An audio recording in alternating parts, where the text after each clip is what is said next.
बहुत एक्साइटमेंट, बहुत कुछ देखा हमने। ये सफ़र में इतना, आप नए लोग भी यहाँ पे हो गए, पुराने लोग भी हैं यहाँ पे, जो लोग ये बिजनेस में कनेक्टेड हो चुके हैं और पैसा बना रहे हैं, ठीक है। तो आज फर्स्ट टाइम मेरी लाइफ में पहली बार आसाम आया हूँ, है ना, और I love Assam right now. बहुत मज़ा आया। मैं बड़ी शिद्दत से हिंदुस्तान को चाहता हूँ, पर हिंदुस्तान का ये कोने में भी इतना ही प्यार है जितना गुजरात में प्यार है या अदर स्टेट में प्यार है। I love Assam right now. तो सबसे बड़ी चीज़ ये है कि हम आपको ज़्यादा बता रहे हैं कि वो ज़रूरत नहीं कि गुजराती लोग धंधा ही करते, बिजनेस में होते, यस या नो। धंधे के सिवाय कुछ ज़्यादा लैंग्वेज अपने को समझ में आती नहीं है। धंधा यानी पैसा, यस या नो। तो बार बार ये लैंग्वेज की बात होती है। अभी कर्नाटक गया था मैं, तो कर्नाटक के अंदर में जो लैंग्वेज है कन्नाडी लैंग्वेज, वो पूरा बाउंसर जाता है हमको, और उनको हिंदी बाउंसर जाता है। तो एक सेमिनार था, सब लोग आके बोल के गए, तो 3-4 लोग खड़े हो गए कि यार ये सब लोग हिंदी में बात कर रहे हैं और कोई इंग्लिश में बात कर रहा है, हमारी लैंग्वेज में बात नहीं कर रहे हैं, और हम कैसे समझेंगे ये क्या हो रहा है। अब मेरी बारी थी बोलने की। मैं बोला यार इतना सब, मैं अभी रातों रात 5-10 मिनट में कर्नाटक कैसे सीख के आऊँगा। फिर नंबर आया मेरा स्टेज पे, तो मैंने एक ही चीज़ बोला कि मैं जब रशिया गया था, है ना, उधर रशियन का ये प्रॉब्लम ये है कि उनको इंग्लिश भी नहीं आती है। हिंदी विंदी तो छोड़ दो, उनको इंग्लिश ही नहीं आती है। और हमारा गुजराती लोगों का इंग्लिश और पावरफुल होता है, आप लोग जानते हैं। फिर भी हम गुजराती लोग उधर धंधा करके आ जाते हैं, क्योंकि मुझे ये मालूम है कि दुनिया में एक लैंग्वेज सबसे पावरफुल लैंग्वेज है, money language. Are you understand? Yes. तो आई थिंक 100% लोगों को पैसे का लैंग्वेज समझ में आएगा, यस या no? Yes. Okay, thank you very much. तो सीधा मुद्दे पे आते हैं, पॉइंट पे आते हैं। जैसे यहाँ पे जावेद भाई है, अरसल भाई है, और भी सारे लोग हैं, और उन लोगों ने मुंबई के पास में लोनावाला में मेरे को अटेंड किया था, और वहाँ पे हम लोग मिले थे। उन्होंने एक कमिटमेंट, मतलब उनके तरफ से, जावेद भाई सब तरफ से कमिटमेंट था, सर एक बार आप गुवाहाटी आके देखिए, आपको आसाम आके देखिए कि पूरे हिंदुस्तान से ज़्यादा एक्साइटमेंट और पावर और बिजनेस करने का टैलेंट आपको आसाम में मिलेगा। और आज मैं आके मैंने यहाँ प्रूफ देखा कि हाँ है, पक्का है, आसाम वाले में दम है। तो मैं आपसे ये वादा करता हूँ, देखिए सीधा बात यह है कि सबसे बड़ा जो इंडस्ट्री है आज की तारीख में, वो है ट्रेडिंग इंडस्ट्री। ट्रेडिंग इंडस्ट्री में भी कितने लोग शेयर बाजार जानते हैं? शेयर बाजार, ऐसा कितने लोगों ने सुना है शेयर बाजार का नाम? अच्छा, आप सबने शेयर बाजार सुना है, वेरी गुड। कितने लोगों ने फॉरेक्स नाम सुना है? Forex, oh very good. अच्छा, कितने लोगों ने कमोडिटी, क्रिप्टो करेंसी? ओके, मतलब सबको सब कुछ मालूम है, यस या नो? तो मुझे बोलने की कोई जरूरत ही नहीं है। सो जो ये आप लोग इससे जुड़े हुए हो या करते हो, आपको ये सब मालूम है, क्योंकि आने वाला जो वक्त है, आने वाली जो दुनिया है, अभी आज से 20 साल पहले, 25-30 साल पहले जो दुनिया थी, वो बिजनेस के अंदर में क्या था कि मार्केट बहुत छोटा था और कंपटीशन बहुत कम था, तो मार्जिन ज़्यादा था, तो कोई भी बिजनेस में हाथ डालो सब लोग ग्रो कर देते। अभी मार्केट बहुत बड़ा है, टेक्नोलॉजी मार्केट में अवेलेबल है, कंपटीशन ज़्यादा है, तो मार्जिन मनी जो है, मार्जिन जो है, प्रॉफिट का मार्जिन, वो बहुत कम है। अभी बहुत बड़ा पैसा, बहुत बड़ा टैलेंट लगाने के बाद में भी गारंटी नहीं है कि आप सक्सेस होंगे। पहले आपके पास टैलेंट नहीं था, पैसा भी कम था, बाकी हिम्मत थी, तो आप पैसा बना लेते थे। हमारा आइडिया रॉन्ग। देखिए, हम जो बात करेंगे ना, ये वो सिंपल आदमी है, अपन ज्यादा टेंशन मत लो, ये एक्साइटेड, ये वो बरोबर है। भले हम 100 करोड़, 500, 5000 करोड़ भी कमा लेंगे ना, तब भी हम ऐसे ही रहेंगे आपके साथ में बात करने में, चलेगा ना?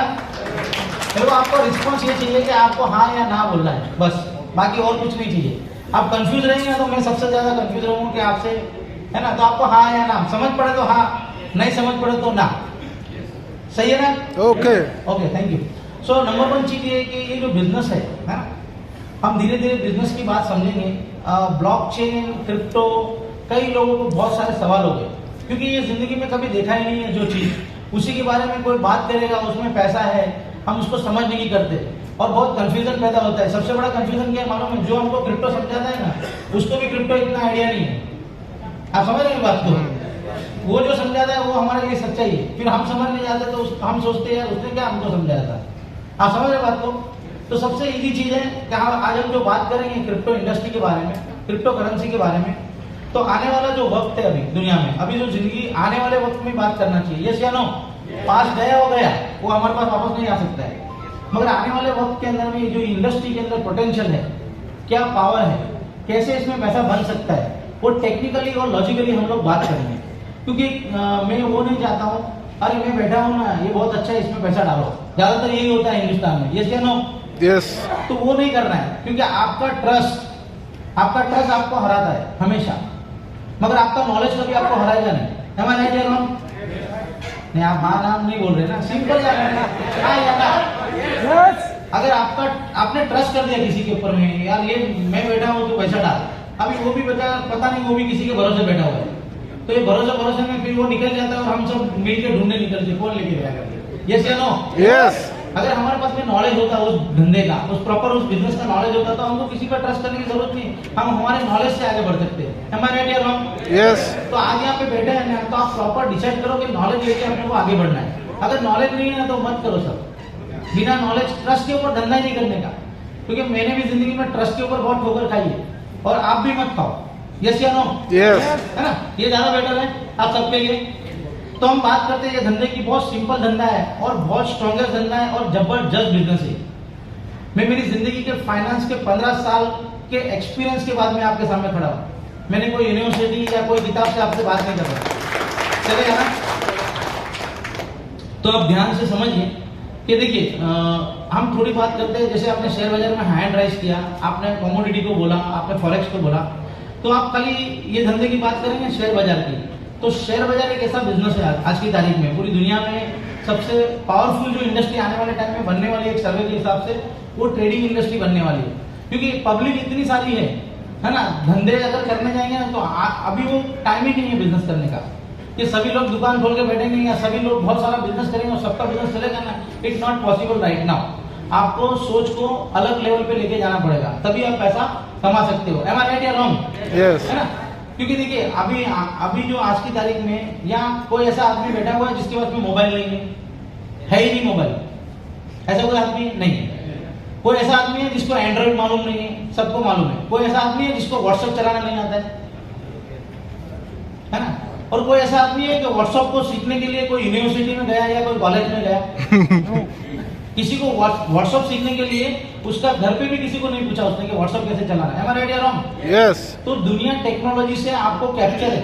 आप यहाँ आसाम में बैठे हो या कोई मतलब गांव से आते हो, कहीं से भी आते हो, आपके हाथ में मोबाइल एंड्रॉइड है ना, तो आप अमेरिका के आदमी का जितना पावर है ना उतना ही पावर आपका है, बस आपका कॉन्फिडेंस होना चाहिए। यस या नो? यस। तो इंडस्ट्री बहुत ईजी है, अभी जमाना बहुत ईजी है। अमेरिका वाला जो सोचता है ना वही आप सोच सकते हो, जितना 24 आवर्स आपके पास में उतना उसके पास में। उसका और आपका डिफरेंस क्या था? टेक्नोलॉजी नहीं था। अभी टेक्नोलॉजी आ गया है। अभी आने वाले 10 साल के अंदर में वर्ल्ड पूरा एक ही यूनिफॉर्म में आने वाला है मेरा अंदाज के हिसाब से, ठीक है? तो ये टेक्नोलॉजी के ऊपर में ज्यादा ध्यान देना चाहिए। मेरी बात से आप लोग सम्मत है? yes. हाँ, आप सम्मत रहना, क्योंकि खाना खाने के बाद में अक्सर है ना सोने का काम करता है और बाद में क्या बोलते हैं आजू बाजू वाले को, तू समझ ना बरोबर मेरे को जोगा आ जाएगा तो बाजू वाला भी ऐसा बोलेगा यार मैं भी तो तेरे भरोसे था, और बाद में पता चला तो क्या किधर गए थे क्या बोला कोई मालूम नहीं, मगर अच्छा गाना बजाया भाई ने, एक्साइटमेंट अच्छा था, बस ये देखेंगे करेंगे करके। यस या नो? यस। हाँ, पर प्रॉब्लम क्या है कि रोज 5:30 बजे सबको पैसा आता है और सब पैसा कमाने लगते हैं। यस या नो? यस। सिस्टम अच्छा है। सो इम्पोर्टेंट थिंग क्या है, हम धंधे की बात कर रहे हैं। शेयर बाजार का पर डे का वॉल्यूम कितना है इंडिया के अंदर में एक दिन का, कोई बता सकता है मेरे को? एक दिन शेयर बाजार जो अपना ओपन होता है इंडिया का मार्केट, वो शाम को बंद होता है, उसका एक दिन का वॉल्यूम कितना है कोई मेरे को बता सकता है? आप लोग तो सब शेयर बाजार में ट्रेड करते हो। कितना? 25 लाख। आपने सुन लिया है, ये अपना ही आदमी है, टेंशन नहीं लेने का। 25 लाख करोड़ का टर्नओवर है। 25 लाख करोड़ हम बोल सकते हैं? 1 करोड़ बोलने के लिए तकलीफ पड़ता है। यस या नो? यस। अभी 1 करोड़ कितने दिन से मैंने नहीं बोला, तुम 25 लाख करोड़ की बात कर रहे हो। हाँ? तो 25 लाख करोड़ रुपए का वॉल्यूम है। आप सोचिए हिंदुस्तान का बाजार कितना बड़ा है, उस बाजार में हमारा कोई जगह ही नहीं है। एम आई राइट या रॉन्ग? यस। अभी आप कंफ्यूज है यार, ये शेयर बाजार की बात करने बैठे या क्रिप्टो करेंसी की बात करने बैठे? यस या नो? देखिए ये क्या है, ये जो क्रिप्टो इंडस्ट्री है ना, ये क्रिप्टो इंडस्ट्री दुनिया में क्यों आया और क्या जरूरत है, और क्रिप्टो इंडस्ट्री क्या है और कैसा होने वाला है, और आज तक दुनिया में क्या हो रहा था ना, ये समझना बहुत जरूरी है। एम आई राइट या रॉन्ग? है ना? तो बहुत सिंपल लैंग्वेज में बात करेंगे। मेरी बात आपको स्टार्टिंग में चाहे समझ में आए ना आए। मेरे को आप बिलीव नहीं करोगे, मुझे क्रिप्टो समझने में 1.5 साल लगा था। कितना साल लगा था? 1.5 साल। अभी मैं 15 साल का एक्सपीरियंस वाले को अगर 1.5 साल लगा तो आपको कितना साल लगेगा? 5-10 साल लगेगा। मगर टेंशन नहीं लेने का, मेरे को समझाने वाला कोई नहीं था, इसके लिए इतना टाइम लगा। आपको समझाने के लिए हम लोग है, आपको 1.5 घंटा भी नहीं लगने वाला है। क्योंकि एक डायलॉग है ना कि मुझे समझ में आ गया ना तो पूरे गांव को समझ में आ गया। यस या नो? यस। तो अभी आप ऐसे सोचो कि आज आप समझने बैठे, आज ही हिसाब खत्म करो, बार बार एक चीज को समझने के लिए टाइम नहीं देने का। चलेगा ना? चलेगा। Okay, thank you very much. क्योंकि मैंने सुना जाहिर है कि मुझे कई लोग 12-12 घंटा 15-15 घंटा सफर करके ये बिजनेस की अपॉर्चुनिटी में आए। मैं अभी ये खाना खाने के लिए बैठा था, तब मेरे को ये बात पता चली। तो मैंने बोला इतना मेहनत से कोई आया है ना, तो इतनी शिद्दत से हम ये धंधे की बात करेंगे कि उसको भी ऐसा लगे कि आज मैंने जो मेहनत किया यहाँ जाने का, मेरा पूरा टाइम और पैसा और मेरी मेहनत वसूल हो गया है। ठीक है? आपका जो सीरियसनेस है कोई चीज को चाहने का, करने का, तो हमारा भी फर्ज बनता है कि आपके साथ में उतनी शिद्दत से बात हो। सही है? तो सबसे बड़ी चीज ये है कि जो बात करना है ना, तो बात ऐसी करते हैं हम लोग कि बात समझ में आए। ठीक है? तो बात ये है कि हम पुराने जमाने से बात करते हैं। तो पुराने जमाने में आपको मालूम है एक चीज थी जिसका नाम था गोल्ड। कितने लोगों को मालूम है गोल्ड नाम की चीज है दुनिया में? हाथ खड़ा कर सकते हैं? हाँ, वो बाजू वाले को पता नहीं का हाथ नहीं खड़ा करके, गोल्ड नहीं दिखा तो मैं कल दिखाता हूँ। देखिए पहले क्या होता था, पहले का जमाना जब चालू होगा, दुनिया चालू हुई होगी, तब कोई चावल बनाता है, कोई गेहूं बनाता था, कोई बकरी रखता था, कोई गाय भैंस रखता था, ऐसा सब होता था। यस या नो? यस। अब जिसके पास में चावल ही है और उसको गेहूं चाहिए, तो चावल और गेहूं का विनिमय जिसको बोलते हैं, बार्टर करने के लिए क्या सिस्टम है? कोई सिस्टम नहीं था। तो यहाँ पे एक चीज की जरूरत पड़ी जिसको बोलते हैं मनी। किस चीज की जरूरत पड़ी? मनी। तो इंसान ने मनी कैसे बनाया? पहले ऐसे बहुत सी चीजें बनी, पर सबसे पहले मनी के लिए टारगेट किया उसने गोल्ड का। किस चीज का टारगेट किया? गोल्ड का। अभी गोल्ड जो है 100 ग्राम गोल्ड है ना, 100 ग्राम गोल्ड देके मान लीजिए मैं 1 टन में गेहूं लेता हूं, मान लो। ठीक है ना? तो बाद में क्या हो गया कि दुनिया के अंदर में गोल्ड कम था। यानी गोल्ड क्या है? एक एसेट है। आप समझते ना ये बात? तो इतना सिंपल तो बात समझ। गोल्ड क्या है? एक एसेट है। तो एसेट दुनिया में कम था और वो प्रीशियस था, क्वालिटेबल था। तो गोल्ड का बहुत ज्यादा वैल्यू बनाया उन्होंने और गोल्ड को उस बाजार में लाया गया और बार्टर करने के लिए गोल्ड को यूज किया गया। तो सदियों के अंदर में ऐसा ऐसा धीरे धीरे डेवलपमेंट होता गया, नए नए राजा बनते गए, नए नया मतलब सल्तनत आते गए, अपने अपने हिसाब से पॉइंट बनते गए, अपने हिसाब से सब कुछ रोल चलता गया। 5000 साल पहले का ये कार्यक्रम समझो, हमारी नॉलेज में 5000 साल है। तो 5000 साल से लेके अब तक बराबर गोल्ड का हिसाब चलते रहा। यानी गोल्ड जो बना वो दुनिया में क्या बना? एसेट बना। आप बात समझते हैं? हाँ या ना? यस। ओके। क्योंकि मैं हाँ या ना करता हूँ तो मुझे पता चलेगा सब सो नहीं रहे, जाग रहे, है ना? क्योंकि मेरे को क्या करना है मुझे मालूम नहीं, पर आपको क्या सुनना है इसके लिए आप अलर्ट रहना चाहिए, एनर्जेटिक रहना चाहिए। यस या नो? यस। ओके। तो गोल्ड क्या हुआ कि आते गया कंप्लीट सब कुछ बराबर था। जब इंडिया में वर्ल्ड वार हुआ, पहला वर्ल्ड वार और सेकंड वर्ल्ड वार, तब तक गोल्ड का वैल्यू बार्टर के अंदर में और चीज के पीछे कोई भी चीज को घुमाने के लिए गोल्ड का करेंसी काम करता था। सही है गलत है? उसके बाद में यूएस ने एक चीज बनाया जिसको बोलते हैं डॉलर। सबको मालूम है ना यूएस के पास में डॉलर है, डॉलर नाम का करेंसी है। आप हाँ या ना बोल सकते हैं। तो उन्होंने क्या किया कि गोल्ड को साइड पे रख दिया। पहले सीधा सीधा गोल्ड अप्लाई होता था मार्केट में, फिर गोल्ड को साइड पे रख दिया और उन्होंने बोला कि काम करते हैं, गोल्ड को उठा उठा के घूमने का इससे बेटर है कि हम एक पेपर करेंसी बना देते हैं गोल्ड के अगेंस्ट में। मतलब जितना वजन का गोल्ड है उतनी वैल्यू का हम क्या बनाते हैं? करेंसी बनाते हैं। तो उन्होंने डॉलर मार्केट में लेके आए और गोल्ड को साइड पे रख दिया। अब जो डॉलर है उसका बैकिंग 100% किसका हो गया? गोल्ड का हो गया। समझ में आ रहा है ना आपको?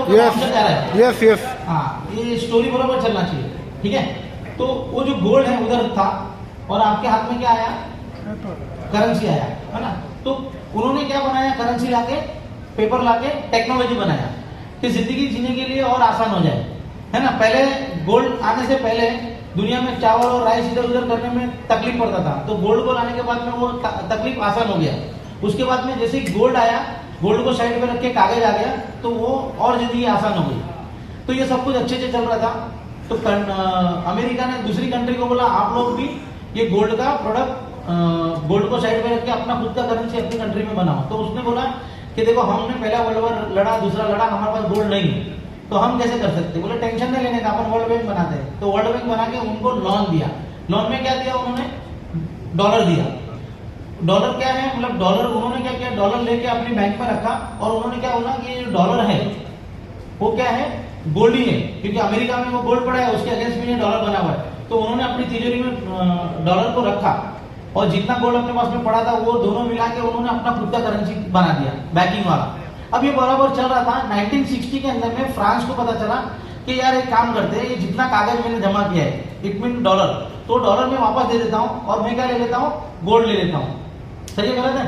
तो उन्होंने ऐसा सोच के गए, तो उन्होंने बोला कि सब लोग अगर मेरे को वापस डॉलर देने लगेंगे और गोल्ड लेके जाएंगे तो मेरी कंट्री की वैल्यू जीरो हो जाएगी। यस या नो? यस। तो एक काम करते हैं, इसका कायदा जो बोलते हैं, कानून चेंज कर देते हैं। तो उन्होंने कायदा चेंज किया। उन्होंने बोला 40% ही बैकिंग रहेगा। मतलब आप $100 की वैल्यू का गोल्ड लेके जाओगे तो $40 की वैल्यू का ही गोल्ड आपको वापस मिलेगा। कोई जाएगा क्या 100 रुपए देके 40 रुपया? क्योंकि वो अमेरिका है, आप जानते हैं उसका कितना मस्त पॉलिसी होता है। सही है ना? सही है। उसके बाद में थोड़ा काम आगे बढ़ा। 1971 में उसने ओपन कर दिया कि भाई देखो, पहले गोल्ड का जितना बैकिंग था उतना मैं पैसा छापता था, मगर अभी मेरा डिमांड बहुत बढ़ गया है। मेरे पास में जितना गोल्ड नहीं है उससे ज्यादा मेरा करेंसी का डिमांड बढ़ गया। तो एक काम करते हैं, इसका बैकिंग निकाल देते।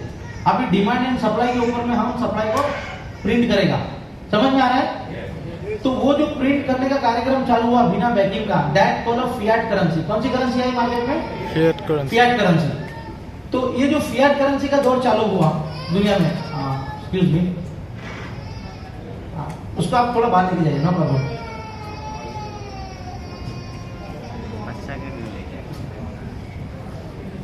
ओके, सो फिएट करेंसी का काम चालू हुआ। अभी देखिए ये फिएट करेंसी जो है, अभी इंडियन करेंसी जो है वो क्या करेंसी है हमारी? फिएट करेंसी है।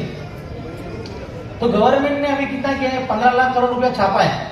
पहले हमारी करेंसी 1991 तक है ना बैकिंग था गोल्ड का। अभी हमारा कोई बैकिंग नहीं है। आरबीआई जो करेंसी छाप रहा है उसमें कोई बैकिंग नहीं है। जितना मार्केट के अंदर में मतलब मैन्युफैक्चरिंग होगा इंडिया में, उसको बार्टर करने के लिए जितना करेंसी चाहिए उतना गवर्नमेंट छापेगा। अब इससे क्या हो रहा है? प्लीज मैडम उसको लेके जाइए आप थोड़ा बाहर। सो आप कंफर्टेबल है? ओके ओके, चलो वो शांत हो गया। उसको भी ऐसा है कि मैं पूरा गोल्ड के बारे में जान के जाएगा। Anyway, no problem. So important चीज क्या है? तो आराम से खेलने दो, बच्चे को डिस्टर्ब, धंधे का लोड मत डालो यार। उम्र के बाद में सब धंधा वंधा सिखाने का, वो बच्चे को पढ़ने का, लिखने का, ये करने का क्या टेंशन लेके कर लोगे यार। वक्त आता है ना, वक्त सबको सिखा देता है। और जितने भी बहुत ज्यादा पढ़े लिखों ने कुछ नहीं किया है ना। अभी सचिन तेंदुलकर को जाके पूछो कितना पढ़ा है, वो सचिन बन गया। जाके उसे तबला बजाता पूछो जाके कितना पढ़ा। पढ़े लिखे लोगों ने हिस्ट्री नहीं बनाया, हम जैसे अनपढ़ों ने बनाया।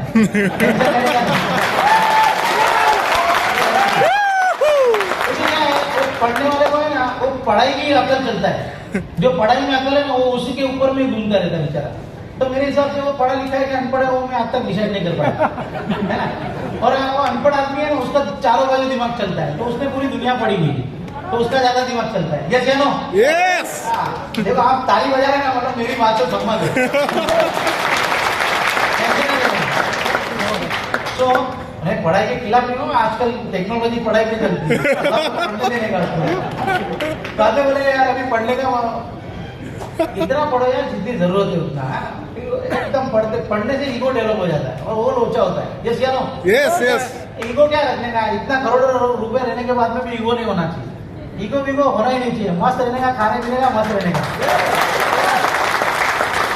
तो सीधा धंधे की बात करते हैं, नहीं तो आपका टाइम कुछ तो काम रहेगा आपको भी घर पे जाने का। अच्छा, पूरा बात करने का आज है ना? चलो ठीक है। सो एनीवे, हम कहाँ पे थे? गोल्ड पे थे। हाँ, इंडिया गोल्ड गवर्नमेंट, राइट? हाँ, सुन रहे ध्यान से, वेरी गुड। सो हमारी गवर्नमेंट जो पैसा छाप रही है ना, उसके पीछे जो बैकिंग नहीं है। अभी ये क्या है, आप समझिए मेरी बात। तो मैं आपको कुछ समझाना चाहता हूँ कि जब गोल्ड जो था ना वो एसेट है, और एसेट जब मनी के रूप में घूम रहा था ना मार्केट में, देखिए मनी और करेंसी दोनों अलग सब्जेक्ट है। मनी किसको बोलते हैं, जो एसेट है उसको मनी बोला जाता है, और ये जो कागज छप के अभी चल रहा है ना मार्केट में उसको करेंसी बोला जाता है। ठीक है, अब ये जो करेंसी है हमारी जिंदगी में क्या काम कर रही है, पहले अगर मान लो बैकिंग होता और उसी को वो मनी को हम जो ये बिजनेस में या धंधे में जो भी यूज होता, तो हमारे पास में मान लो 1 करोड़ रुपया है और उसका बैकिंग गोल्ड होता, तो नेक्स्ट ईयर उसका डेप्रिसिएशन नहीं होता।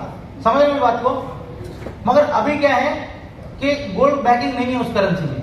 गवर्नमेंट जितना छापता है ना, जरूर पड़ता है उतना छापता है, तो उतना सप्लाई आते जाता है। अब सिंपल लैंग्वेज में समझते हैं ना, 1980 में 2 रुपए का लीटर दूध था, यस या नो? यस। अभी वो 80 रुपए का लीटर दूध है। अभी मुझे बताओ इंडिया में सब दूध पीने वाले बढ़ गए क्या? तो दूध का डिमांड नहीं बढ़ा है, पैसे का सप्लाई बढ़ता गया, यानी पैसा बेइज्जत होता गया। इतना सारा पैसा गिर गया ना कि वो दूध का कीमत बढ़ गया। अभी दूध का कीमत बढ़ गया पैसे का, तो हमारा लोचा क्या है कि हम जो बिजनेस कर रहे हैं या जॉब कर रहे हैं, तो जितना हमारा इनकम आ रहा है ना, महंगा पैसा की सप्लाई बढ़ने से महंगाई बढ़ते जा रही है, तो हमारी जो कंडीशन है दिन पे दिन डाउन होते जा रही है। हमारा बाइंग हैबिट जो है वो कम होते जा रहा है, यस या नो? यस। तो ये फियाट करेंसी का जो मामला आया है ना, वो हमको अमीर बनाने वाला मामला नहीं है, हमको डुबाने वाला मामला है। कितना मस्त मामला है, समझ में आया? यस। है ना, इसके लिए हम लोग क्या करते हैं, वो पैसा कमाते हैं ना तो कैश नहीं रखते हम। बैंक हमको एप्रिसिएशन देता है, 6% ब्याज मिलेगा आपको इंटरेस्ट के ऊपर में, तो उसको कभी बैंकर को बुलाने का, भाई इधर बैठना जरा आराम से, ये 6% के अंदर में मेरा क्या होता है जरा बता मेरे को। वो 6% के अंदर में 12 महीने के बाद में उस मनी का वैल्यू उतना ही रहेगा उस करेंसी का। आप समझ रहे हैं बात को, है ना? हमारा बैंक जो हमको 6% साल का देता है ना, तो हम कहीं आगे नहीं बढ़ रहे, वो वहीं पे जाता है। तो कहने का मकसद कि ये पूरा जो इंटरेस्ट वाला या जो भी साइंस है ना, ये पूरा साइंस ही गलत है। अब ये गवर्नमेंट वर्ल्ड की है ना, ये करेंसी के पीछे टेंशन में है बस। कई कंट्री के अंदर भी ये लोचा हो चुका है। आप देखिए एक कंट्री है बाली करके, हम लोग घूमने गए थे अभी, तो उधर 1 लाख रुपए का नोट है और हमारा इंडिया का रुपीज 500 550 रुपए का 1 लाख का नोट है, और 1 रुपया दोगे ना तो उसका 187 रुपीज मिलता है। सही है ना?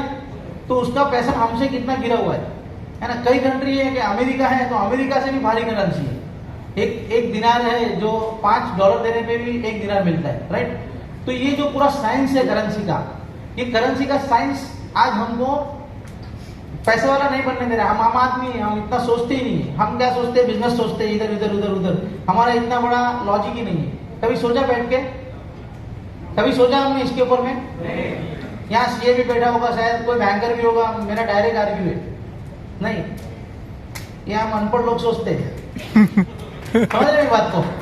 तो ये जो पोजीशन है ना, इससे क्या होता है कि ये जो एसेट है ना, ये पूरा मामले के बीच में एसेट इंपॉर्टेंट हो गया ना, इंपॉर्टेंट एसेट कि हम क्या करते हैं, उस करेंसी को एसेट में कन्वर्ट करते हैं। अभी एसेट कितने टाइप की एसेट है इधर मार्केट में? 3-4 टाइप की एसेट है। हम लोग या तो शेयर बाजार में पैसा डालते हैं, या फिर हम किधर डालते हैं, गोल्ड खरीद लेते हैं, या हम जमीन लेते हैं। अभी इंडिया में तो जमीन कितना मस्त मिलता है। एक जमीन अगर आप लेके आओ ना तो उसके 4-5 मालिक होते हैं। सही है ना? अभी हम दुबई में जाते हैं ना तो वहाँ पे इजारी बोलते हैं, एक ही इजारी होती है और एक ही आदमी उसका मालिक होता है, टेंशन नहीं होता। मगर इंडिया में अगर कोई भी लेना है ना तो पहले उसमें उसको खरीदने से पहले उसको चेकिंग करने का पैसा खर्चा करना पड़ता है कि खरेखर इसका यही मालिक है या 4-5 मालिक है। उसके दावेदार हो जाते हैं, वो मेरे पापा ने बेचा पर मैंने नहीं पूछा था, इसके लिए वो मैं भी मालिक हूँ तो मेरे को भी पैसा दे, ऐसा लोचा चालू होता है। यस या नो? यस।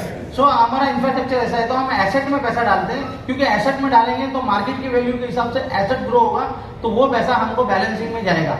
तो हम आम आदमी जो भी पैसा कमाते हैं, जो भी फाइनेंस करते हैं, फाइनेंशियल हम सोचते नहीं, हम सोचते तो क्या सोचते? Mutual fund. यस या नो? LIC। इससे बाहर जाते हैं कि हम आगे गारंटेड है, गवर्नमेंट है पीछे, टेंशन लेने का ही नहीं, ऐसा सोचते हैं ना? आपको मालूम है वो म्यूचुअल फंड आपकी कैसे बैंड बजाता है? ये यहाँ से आप जाएंगे ना तो आपको ऐसा लगेगा कि म्यूचुअल फंड को भी घर पे जाके दो। ये मैं इतना गारंटी, देखो अपने को कोई शेयर बाजार वाले पर्सनली किसी म्यूचुअल फंड से दुश्मनी नहीं है, पर आप समझोगे ना पूरा का पूरा हिसाब किताब, आपके पास में उतना ज्ञान रहेगा कि उससे ज्यादा आपके पास रहेगा ज्ञान, मैं गारंटी देता हूँ। ऐसा नहीं कि मैं ज्ञान का भंडार हूँ, पर प्रैक्टिकल बात कर रहे हैं हम लोग। सही है? अभी तक बात तो सब प्रैक्टिकल जा रहा है ना कि बाउंसर जा रहा है? सही है गलत है? सही है। सो अभी समझिए, देखो म्यूचुअल फंड, अभी मेरे दोस्त ने 30 लाख रुपए म्यूचुअल फंड में डाला है, अभी उसकी वैल्यू 12 लाख रुपए है। कितनी? 8 महीने में। अभी उसको ऐसा लगा कि यार ये ब्लॉक और क्रिप्टो करेंसी में 30 लाख डालेंगे ना तो इतना ग्रोथ है भाई, इधर डालना चाहिए। तो बेचारा खुशी खुशी उधर गया, तो वो बोलता है 12 लाख मिलेगा। तो बोलता है 12 लाख रुपया? बोला हाँ सर। अच्छा 5 साल के लिए लॉकिंग है, 5 साल के बाद में सर गारंटी नहीं है, सब्जेक्ट टू मार्केट। तो बेचारे को अभी ऐसी फीलिंग हो रही है कि वो पैसा ही नहीं। आप समझ रहे हैं बात को? ये बहुत कॉम्प्लिकेटेड सब्जेक्ट है, इसको समझना जरूरी है। हमारा मिशन ये है कि ये दुनिया के जितने भी फाइनेंशियल बड़े बड़े हब है, वो जो आपको शोषण कर रहे हैं ना, वो आपका शोषण नहीं हो, आपका फाइनेंस आपके हाथ में हो। ये क्रिप्टो करेंसी, ये इंडस्ट्री, इसमें पॉसिबल है। ये बहुत लंबा सब्जेक्ट है, इसको सीखना है बस, और कुछ नहीं हो। सीखने का काम आसान है। आपको गोल्ड में समझ में आया ना, गोल्ड नाम की चीज समझ में आया ना, आपको व्हाट्सएप भी समझ में आया, तो गोल्ड और व्हाट्सएप समझ में आया तो मेरा बात समझ में आएगा आपको। सिंपल है, यस या नो? यस। और हम गुजराती लोग बहुत इजी है। तुम रशिया में जाके बोलो वो चाइनीज किसको आता है भाई को? हाँ वो चाइनीज आता है ना भाई को। अपने को चाइनीज नहीं आता है, मैं गारंटी देता हूँ चाइना को भी माल बेच के आ जाएंगे। टेंशन नहीं है। सो इम्पोर्टेंट थिंग क्या है कि हम और आगे बढ़ते हैं। तो ये दुनिया के अंदर में 4-5 चीजें जो है गड़बड़ी वाली है। एक इंश्योरेंस बिजनेस, एक ये करेंसी छापने वाला बिजनेस, ये ट्रेडिंग वाला बिजनेस है ना। ये 4-5 चीजें जो दुनिया में चल रही है हमारे इर्द गिर्द में, ये हमको दिखती नहीं है, मगर यही हमारी बैंड बजा रही है। ये बात समझ ले, क्योंकि हमारे पास में और बहुत मान मुद्दे, हम उस पर बात करते हैं। ये मेन मुद्दों पे तो कभी बात ही नहीं करते हम लोग। यस या नो? यस। ठीक है।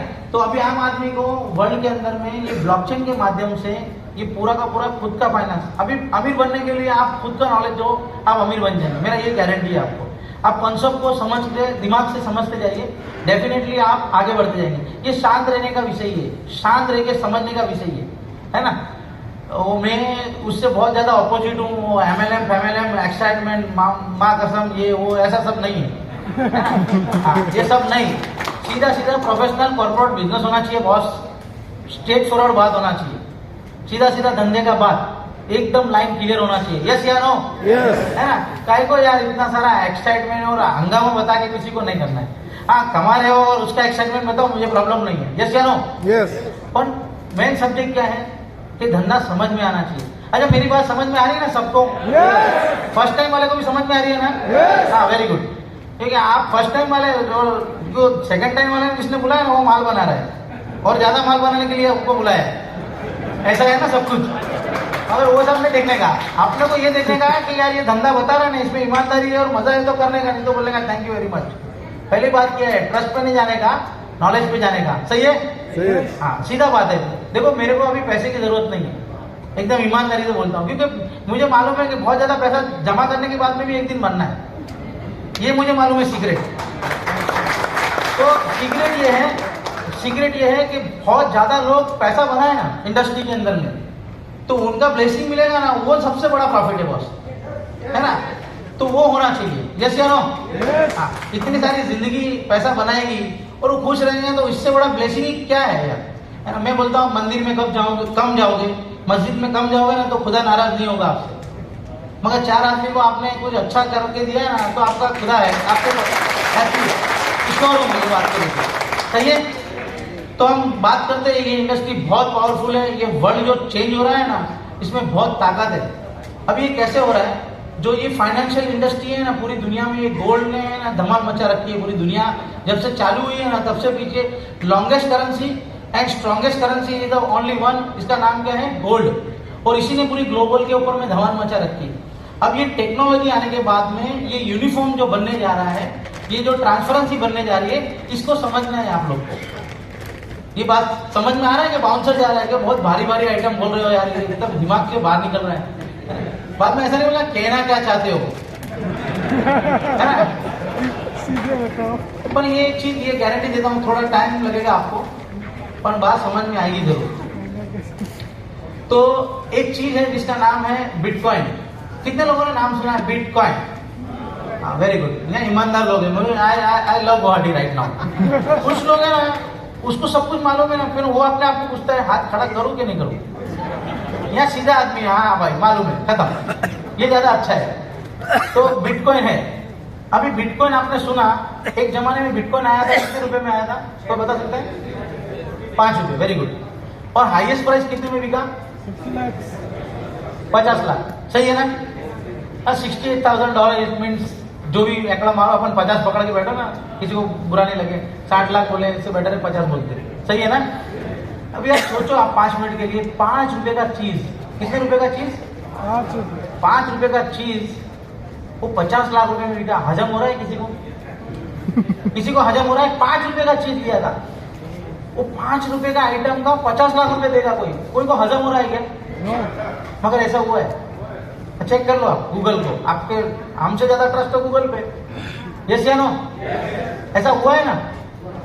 तो गोल्ड के अंदर में 1963 में गोल्ड है ना 65 रुपये एक tola gold, 24 carat gold, 10 gram gold का प्राइस 1965 में करीबन 65 रुपीज ही था एक तोले का। और आज कितना प्राइस है? 50,000 रुपये का तोला, यस या नो? तो आप देखिए गोल्ड कितना ऊपर गया, हाँ? गोल्ड कितना ऊपर गया। तो यहाँ पे बिटकॉइन है ना कम समय के अंदर में, कम समय में इतना ऊपर क्यों गया? इतना सारा प्राइस कैसे आ गया? तो क्यों आया आप समझिए। बिटकॉइन में 3 चीजें, सप्लाई, माइनिंग एंड ब्लॉकचेन। कितना चीजें? Supply, mining and blockchain. आप बोलिए मेरे साथ में, सप्लाई, माइनिंग, ब्लॉकचेन। अभी देखिए गोल्ड का सप्लाई कितना है दुनिया में, हम परफेक्ट आंकड़ा नहीं बता सकते, हाँ या ना? कितना नंबर है, मैट्रिक टन है, कितना मैट्रिक टन है वो मालूम नहीं है। मगर ये है कि कॉपर और सिल्वर या लोहा जो बोलते हैं आयन, उन सब के सामने सबसे लोएस्ट क्वांटिटी अवेलेबल दुनिया में इसी का रहेगा, इसको बोलते हैं गोल्ड। ऐसा होगा क्या सबके घर पे जाएंगे अभी शाम को और खोदेंगे तो सबके घर पे 2-2 किलो गोल्ड निकलेगा? ऐसा होने वाला है क्या? No. गोल्ड दुनिया में सबसे कम है। तो गोल्ड की सप्लाई कम होने की वजह से दुनिया में गोल्ड पे विश्वास ज्यादा है। इसी तरह बिटकॉइन का सप्लाई 2 करोड़ 10 लाख है। दोनों का कंपैरिजन करते कि गोल्ड और बिटकॉइन में क्या डिफरेंस है। तो गोल्ड है ना 2 करोड़ 10 लाख बिटकॉइन है, और गोल्ड जो है एक लिमिटेड सप्लाई है, नंबर मालूम नहीं। दूसरा चीज माइनिंग, माइनिंग यानी जमीन से खोद के निकालने का काम, उसको माइनिंग बोलते हैं। यहाँ टेक्नोलॉजी में क्या होता है, एक आदमी दूसरे आदमी को कॉइन ट्रांसफर करता है, ठीक है, तो ये हो गया ट्रांजेक्शन। अभी ट्रांजेक्शन को तीसरा आदमी अपना मशीन के थ्रू, इलेक्ट्रॉनिक मशीन के थ्रू उस ट्रांजेक्शन को वेरीफाई करता है, राइट। तो वेरीफाई करता है तो उसने काम किया, मतलब उसने अपना मशीन लगाया, इलेक्ट्रिक लगाया, अपना इंटरनेट लगाया, तो उसका कॉस्ट जो लगा है उसके लिए जो बिटकॉइन है रिवॉर्ड के तौर पे उसको मिलता है। जो 2 करोड़ 10 लाख सप्लाई है वो किसी कंट्री, किसी कंपनी, किसी व्यक्ति ने नहीं बनाया। कैसे आया? 2 लोगों ने ट्रांजेक्शन किया, ट्रांजेक्शन वेरीफाई हुआ तो उसका रिक्वायरमेंट हो गया, रिवॉर्ड में वो कॉइन मार्केट में मिला, यस या नो? ओके। तो ये हो गया बिटकॉइन का माइनिंग, और ये होता है गोल्ड का माइनिंग। अभी तीसरी जो चीज है ब्लॉकचेन। कितने लोग ब्लॉकचेन जानते हैं? बरोबर, ट्रांसपेरेंसी, ब्लॉकचेन का पूरा नॉलेज है, ब्लॉकचेन एक्सपर्ट आपको मालूम है ना? वेरी गुड, चलो 2 लोग हैं, अच्छी बात है। तो ब्लॉकचेन क्या है? ब्लॉकचेन बहुत सिंपल चीज है। ब्लॉकचेन ये चीज है, कितने लोगों ने YouTube देखा हुआ है आज तक? हाथ खड़ा रखने का, थोड़ा मजे लेने का, आजू बाजू तुमने YouTube नहीं देखा, अभी खोल के दिखाता हूँ। तो ये YouTube है ना? तो मैं समझता हूँ ये मेरी स्क्रीन जो है ना? अभी आप देखिए YouTube में क्या करते हैं, हम नए नए फ्रेंड बनाते हैं, यस या नो? देखा? अब क्या करते हैं YouTube में? वीडियो रखते हैं, डाउनलोड करते हैं और अपलोड करते हैं, यस या नो? यस। वो फेसबुक है मेरे भाई, फ्रेंड बनाने का काम। मैं बार बार क्यों पूछता हूँ ना, आप जाग रहे, सो रहे या बरोबर समझ रहे? ये समझना, मैं गुजराती आदमी हूँ ना, बरोबर माल बेचना चाहिए, यस या नो? चेक करना पड़ता है, बरोबर ना? यस। हाँ। सो YouTube जो है वहां पे आप क्या करते हो, YouTube है, फेसबुक है, व्हाट्सएप है, आप कोई ना कोई डेटा को घुमाते हो। YouTube पे क्या करते हो, YouTube का एग्जांपल बहुत अच्छा है कि YouTube पे आप है ना कोई वीडियो को देखते हो, तो वीडियो देखते हो तो डाउनलोड करते हो, तो आपके मोबाइल में वीडियो नहीं होता है, आपके मोबाइल में क्या होता है, इंटरनेट होता है। तो इंटरनेट के माध्यम से जहां पे डेटा पड़ा हुआ है वहां से आप इंपोर्ट करते हो अपने मोबाइल में और वो वीडियो को देखते हो। वो जगह को हम सर्वर बोलते हैं, क्या बोलते हैं? सर्वर बोलते हैं। अभी आप सोचिए कि जो सर्वर है ना, वो सर्वर किसी होशियार आदमी ने उसको हैक कर लिया, अपने कंट्रोल में ले लिया, तो YouTube का वीडियो आपको दिखेगा नहीं, यस या नो? YouTube क्या हो जाएगा? 0 हो जाएगा। सही है, गलत है? सही है। ओके। अगर मान लो कोई सुनामी आ गया और जहां पे सर्वर रखा था वो पूरा चला गया, तो भी YouTube क्या हो जाएगा? 0 हो जाएगा। तो बिटकॉइन जिसने बनाया है ना, उसने क्या सोचा कि जो कॉइन है उसका सप्लाई 2 करोड़ 10 लाख है, बहुत अच्छी बात है। 2 लोग ट्रांजेक्शन करेंगे, ट्रांजेक्शन वेरीफाई करने के लिए मशीन रखा है, मशीन से वो वेरीफाई होगा और रिवॉर्ड में कॉइन मार्केट में आएगा, वो भी अच्छी बात है। मगर तीसरी जो चीज है, इसका डेटा जो बन रहा है, रिकॉर्ड लेजर, कि किसने किसको दिया, कितना दिया, कहां से किधर गया, दैट कॉल रिकॉर्ड। ये रिकॉर्ड रखने के लिए एक सर्वर चाहिए। तो ये सर्वर अगर हम यहाँ दे देंगे, कोई सर्वर के ऊपर भी ये प्रोग्राम को अपलोड किया जाएगा तो कभी ना कभी कोई ना कोई हैक कर देगा, या मान लीजिए वो सर्वर सुनामी में चला गया तो बिटकॉइन क्या हो जाएगा, दुनिया में जीरो हो जाएगा। तो उन्होंने एक टेक्नोलॉजी का डेवलप किया, दैट कॉल ब्लॉकचेन। ब्लॉकचेन क्या है, बहुत सिंपल चीज है, कुछ भी नहीं है। अभी यहाँ आप अभी 5 मिनट के बाद में हर आदमी को ब्लॉकचेन का नॉलेज हो जाएगा, हर आदमी बोल सकता है ब्लॉकचेन मालूम है। समझ रहे बात को? तो ध्यान से सुनना, ब्लॉकचेन क्या है। अभी एक सर्वर था, ये वीडियो आ रहा था, जा रहा था एक सर्वर के ऊपर में, ये समझ में आया सबको, आया ना? ओके। तो ब्लॉकचेन में क्या होता है कि जो डेटा होता है ना, वो ब्लॉक के अंदर में जमा होता है। ब्लॉक बोले तो एक ब्लॉक होता है, वो ब्लॉक के अंदर में ऐसी कंडीशन डालते हैं कि 5 MB, आपको मालूम है GB MB, ये सब एक्सपर्ट है, क्योंकि मोबाइल है, किसी को ये बोलना MB मालूम नहीं है तो बेवकूफी है। यस या नो? तो जो MB है, 5 MB का एग्जाम्पल के तौर पे एक डेटा आता है, तो डेटा आप ब्लॉक के अंदर में जमा करते हैं 5 MB या 5 मिनट, बराबर है, वो डेटा वहां पे जमा होता है। तो 5 MB या 5 मिनट का जो डेटा वहां जमा होता है, राइट, तो एक ब्लॉक बन जाता है। अभी मान लो 3 MB डेटा है और 5 मिनट खत्म हो गया तो नया ब्लॉक बन जाएगा, या 5 MB आ गया और 3 मिनट हो गया तो भी एक नया ब्लॉक बन जाएगा। तो उस ब्लॉक की कैपेसिटी कितनी है, 5 मिनट या 5 MB की। तो दूसरा ब्लॉक बनेगा, तीसरा ब्लॉक बनेगा, तो कंटिन्यूटी जितना जितना ट्रांजेक्शन होता रहेगा वो ब्लॉक के अंदर में जमा होते रहेगा। ठीक है, अब ये पूरा ब्लॉकचेन बन गया, राइट, पूरा रिकॉर्ड उस ब्लॉकचेन में आ गया। अभी मान लीजिए वो भाई बैठे हुए, वो भाई उस पूरे ब्लॉकचेन को डाउनलोड करते हैं अपने सिस्टम के अंदर, अपने सिस्टम में उस ब्लॉकचेन को, उस रिकॉर्ड को, वो ट्रांजेक्शन दुनिया में किसी का भी हो रहा है मगर वो ब्लॉकचेन को वहां पे डाउनलोड करते। भाई समझ में आ रहा है? यानी वो सर्वर उन्होंने डाउनलोड कर लिया, डेटा वो सर्वर बन गया एक तरीके से। उसको ये हमारी ब्लॉकचेन की भाषा में नोड बोलते हैं। क्या बोलते हैं? बोलिए आप, नोड। क्या बोलते हैं? नोड। वो नोड उन्होंने डाउनलोड किया एक आदमी ने, यानी पूरा का पूरा ट्रांजेक्शन का रिकॉर्ड उनके पास में। वही सेम रिकॉर्ड वो बाजू वाला आदमी ने डाउनलोड किया, फिर उन्होंने किया, तो सभी लोगों ने डाउनलोड करते गए यहाँ से, पूरे जितने भी लोग हैं। तो जो डेटा, एक ही डेटा एक आदमी के पास था, अभी पूरा सभी लोगों के पास में डेटा है। अभी सोचिए कि एक ट्रांजेक्शन मार्केट में आया, वो पूरा का पूरा जितने लोगों ने डाउनलोड किया वो सभी नया ब्लॉक बन गया, उस ब्लॉक के अंदर चला जाता है। अभी डेटा सभी लोगों के पास में है। पहले डेटा यूट्यूब का एक जगह पे था, अब ये डेटा ब्लॉकचेन के माध्यम से किसके पास है? सब लोगों के पास में है। अभी कोई आदमी मान लो अमेरिका रहता है, कोई रशिया रहता है, कोई इंडिया रहता है, सब अपने ब्लॉकचेन को डाउनलोड किया हुआ है, राइट। अभी अपने को हैक करना है तो सब लोग एक टाइम पे ऑनलाइन होना चाहिए, यस या नो? तो एक टाइम पे सब लोग दुनिया में ऑनलाइन हो सकता है क्या? तो उसको हैक करना क्या हो गया? इम्पॉसिबल हो गया, राइट। अभी मान लो सबके यहाँ एक ही दिन में सुनामी आना चाहिए, आ सकता है क्या? नहीं आ सकता। तो ये समझ में आया क्या है ब्लॉकचेन? हाँ या ना? गोल्ड से चालू कर सकता हूँ वापस, हाँ? समझा ना? समझ में आया आपको ब्लॉकचेन? एक सर्वर जो था ना, यहाँ पे एक आदमी मेंटेन करता था ना, ये पब्लिकली वो डेटा को सब लोग डाउनलोड कर रहे हैं, दैट कॉल्ड अ ब्लॉकचेन। तो ये स्ट्रॉन्गेस्ट चीज हो गई या एकदम कमजोर हो गई? पूरी दुनिया की सबसे स्ट्रॉन्गेस्ट चीज हो गई। तो बिटकॉइन देखिए, अभी बिटकॉइन का सप्लाई फिक्स है 2 करोड़ 10 लाख, पर आएगा नहीं मार्केट में। आएगा कैसे? 2 लोग ट्रांजेक्शन करेगा, तीसरा पार्टी उस ट्रांजेक्शन को वेरीफाई करेगा, तो उसको रिवॉर्ड में कॉइन मिलेगा। आने का तरीका मस्त है, एक नंबर, और आने के बाद में वो रिकॉर्ड ब्लॉकचेन के ऊपर जाके जमा हो जाएगा। तो ये चीज सबको पता चली दुनिया के अंदर में, धीरे धीरे इसका ज्ञान आते गया। तो लोगों ने 5 रुपए में, 10 रुपए में, 50 रुपए में, 500 में, 5000 में, 10,000 में, 5 लाख में और 50 लाख तक उसको खरीदते गए। सप्लाई मार्केट में आते गया। इसी तरह जो बिटकॉइन है वो स्टोर ऑफ वैल्यू बना। पहले स्टोर ऑफ वैल्यू क्या था दुनिया में? गोल्ड था। सही है गलत है? तो सेम पोजीशन गोल्ड जैसा लोगों ने किधर विश्वास किया? बिटकॉइन में किया। बिटकॉइन और गोल्ड में क्या डिफरेंट है कि गोल्ड का सप्लाई दुनिया में कम है, ये मालूम है, कितना है वो मालूम नहीं है। बिटकॉइन का सप्लाई मालूम है। गोल्ड 22 कैरेट से 24 कैरेट से 22 कैरेट हो रहा है, मतलब गोल्ड को डुप्लीकेट बनाया जा सकता है, बिटकॉइन को डुप्लीकेट नहीं बनाया जा सकता है। ठीक है, कि 2 करोड़ 10 लाख की गोल्ड का माइनिंग अनकंट्रोल है, बिटकॉइन का माइनिंग कंट्रोल है कि भाई 2 करोड़ 10 लाख कॉइन को अनलिमिटेड लोग माइन कर सकते हैं और रिवॉर्ड में जा सकता है। तीसरी चीज सिक्योरिटी और ट्रांसपेरेंसी। गोल्ड जब से दुनिया में आया है तब से लेके अब तक कितना ट्रांजैक्शन हुआ, किसके पास में कहाँ कितना अवेलेबल है मालूम नहीं है। बिटकॉइन के बारे में ब्लॉकचेन की वजह से पूरी दुनिया में कितना बिटकॉइन कौन से सेकंड पे आया था, किसके पास में कितना वॉलेट में बिटकॉइन है, वो सब कुछ मालूम है। तो गोल्ड से ज्यादा पावरफुल चीज हो गया बिटकॉइन, इसके लिए दुनिया में बिटकॉइन को माना गया। समझ में आया आपको? यस। तो just like bitcoin one of the gold है, गोल्ड स्टैंडर्ड होते जा रहा है। सही है गलत है? इसको बोलते हैं प्रोडक्ट, इसको बोलते हैं क्रिप्टो करेंसी। समझ में आया आप लोग को?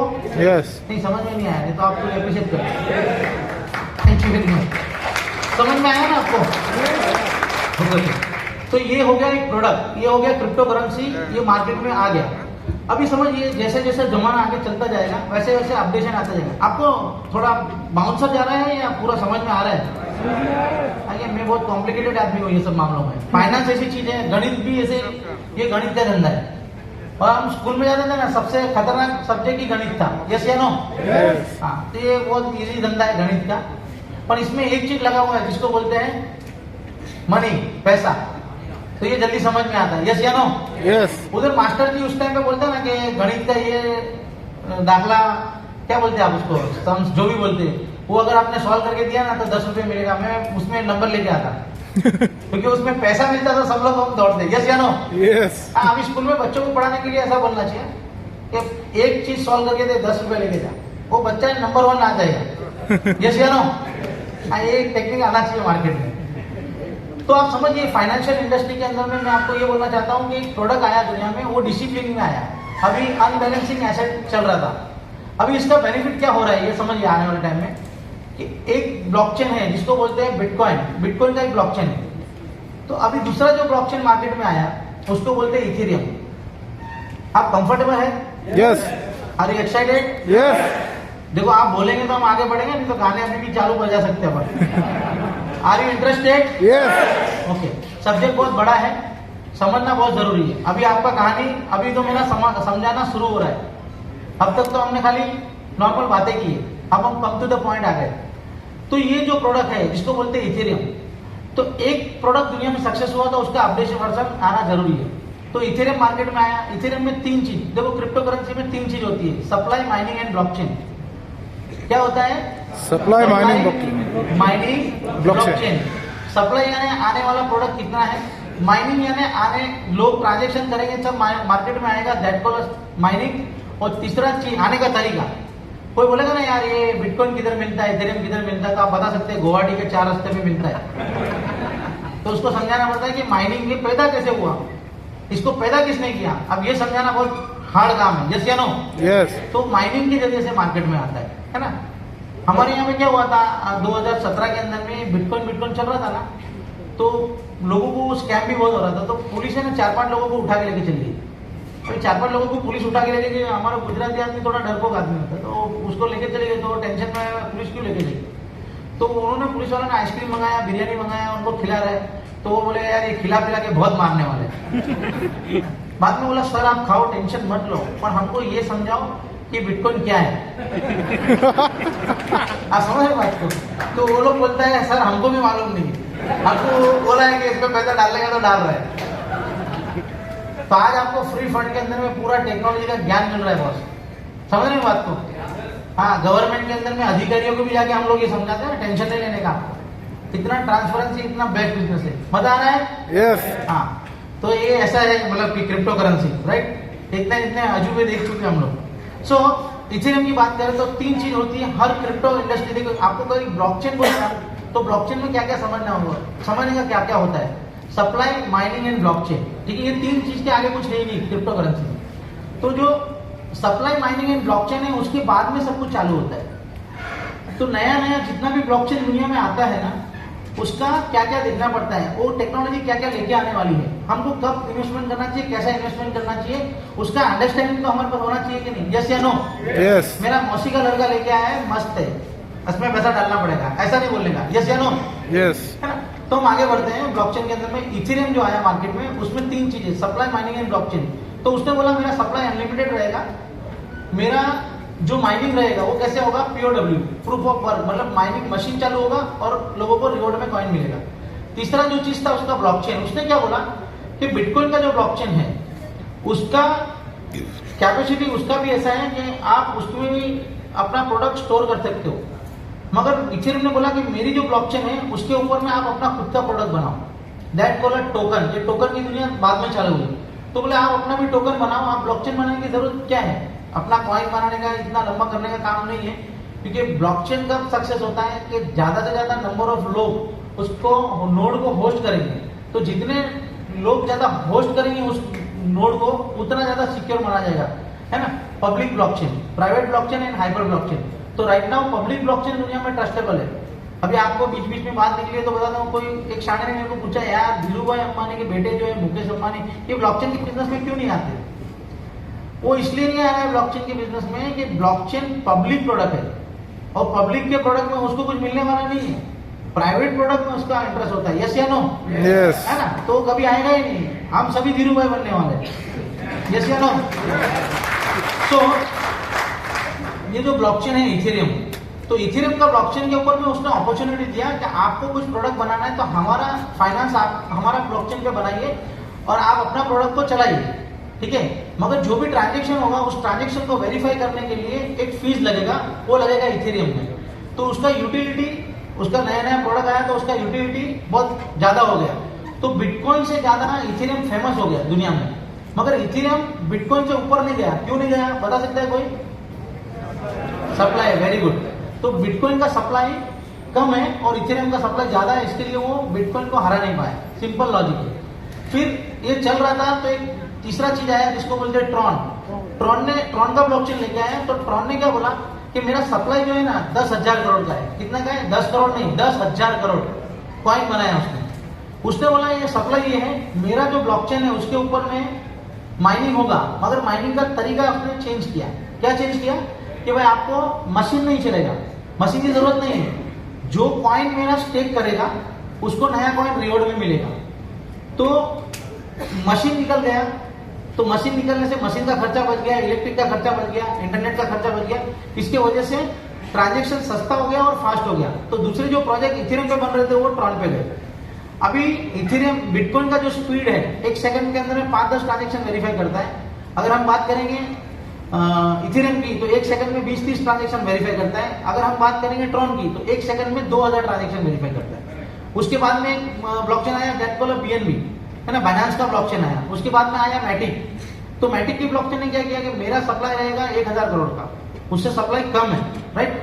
मगर उसने क्या किया कि मेरा जो माइनिंग का तरीका है वो POS है, प्रूफ ऑफ स्टेक, मतलब स्टेकिंग करेगा तो रिवॉर्ड में मिलेगा। मगर मैंने ब्लॉक को वेरीफाई करने का जो स्पीड है उसको मैंने बढ़ा दिया, है ना, शेडिंग टेक्नोलॉजी पे लेके गया।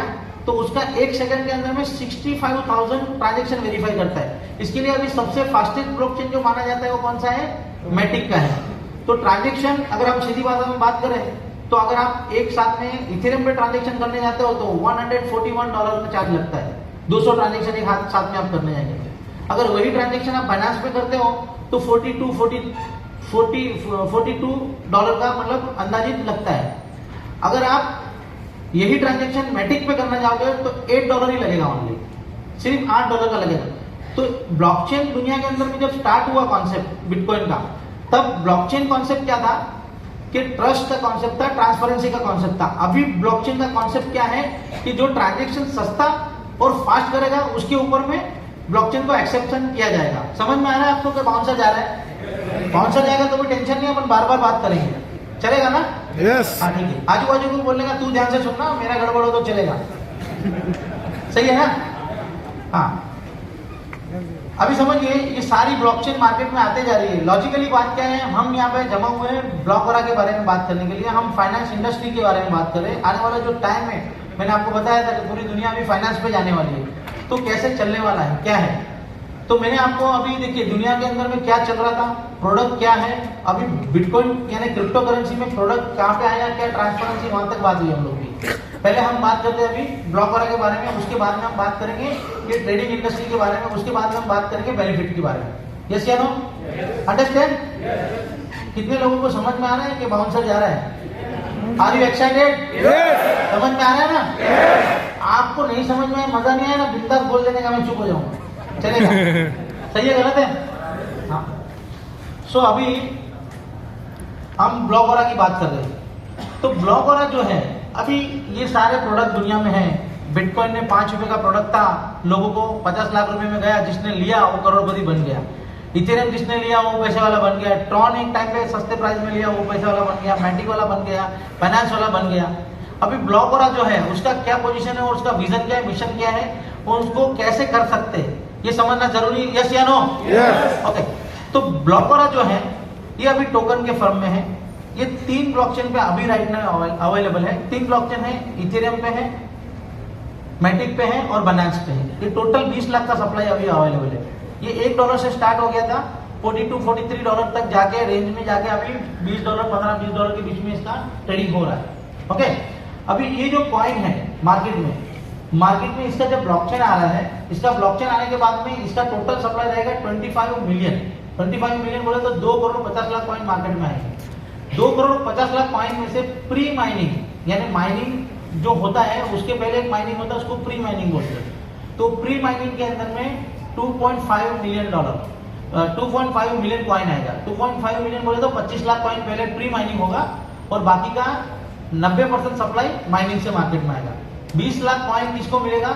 जिन लोगों ने टोकन लिया है वो टोकन ऑटोमेटिकली कन्वर्ट हो जाएगा इस पे कॉइन में और उनको मिल जाएगा। और 5 लाख कॉइन जो बचेगा वो जो फाउंडर टीम है ब्लॉकओरा की उनके कंट्रोल में रहेगा। मतलब 100% सप्लाई का 2% सप्लाई इनके फाउंडर के कंट्रोल में, राइट?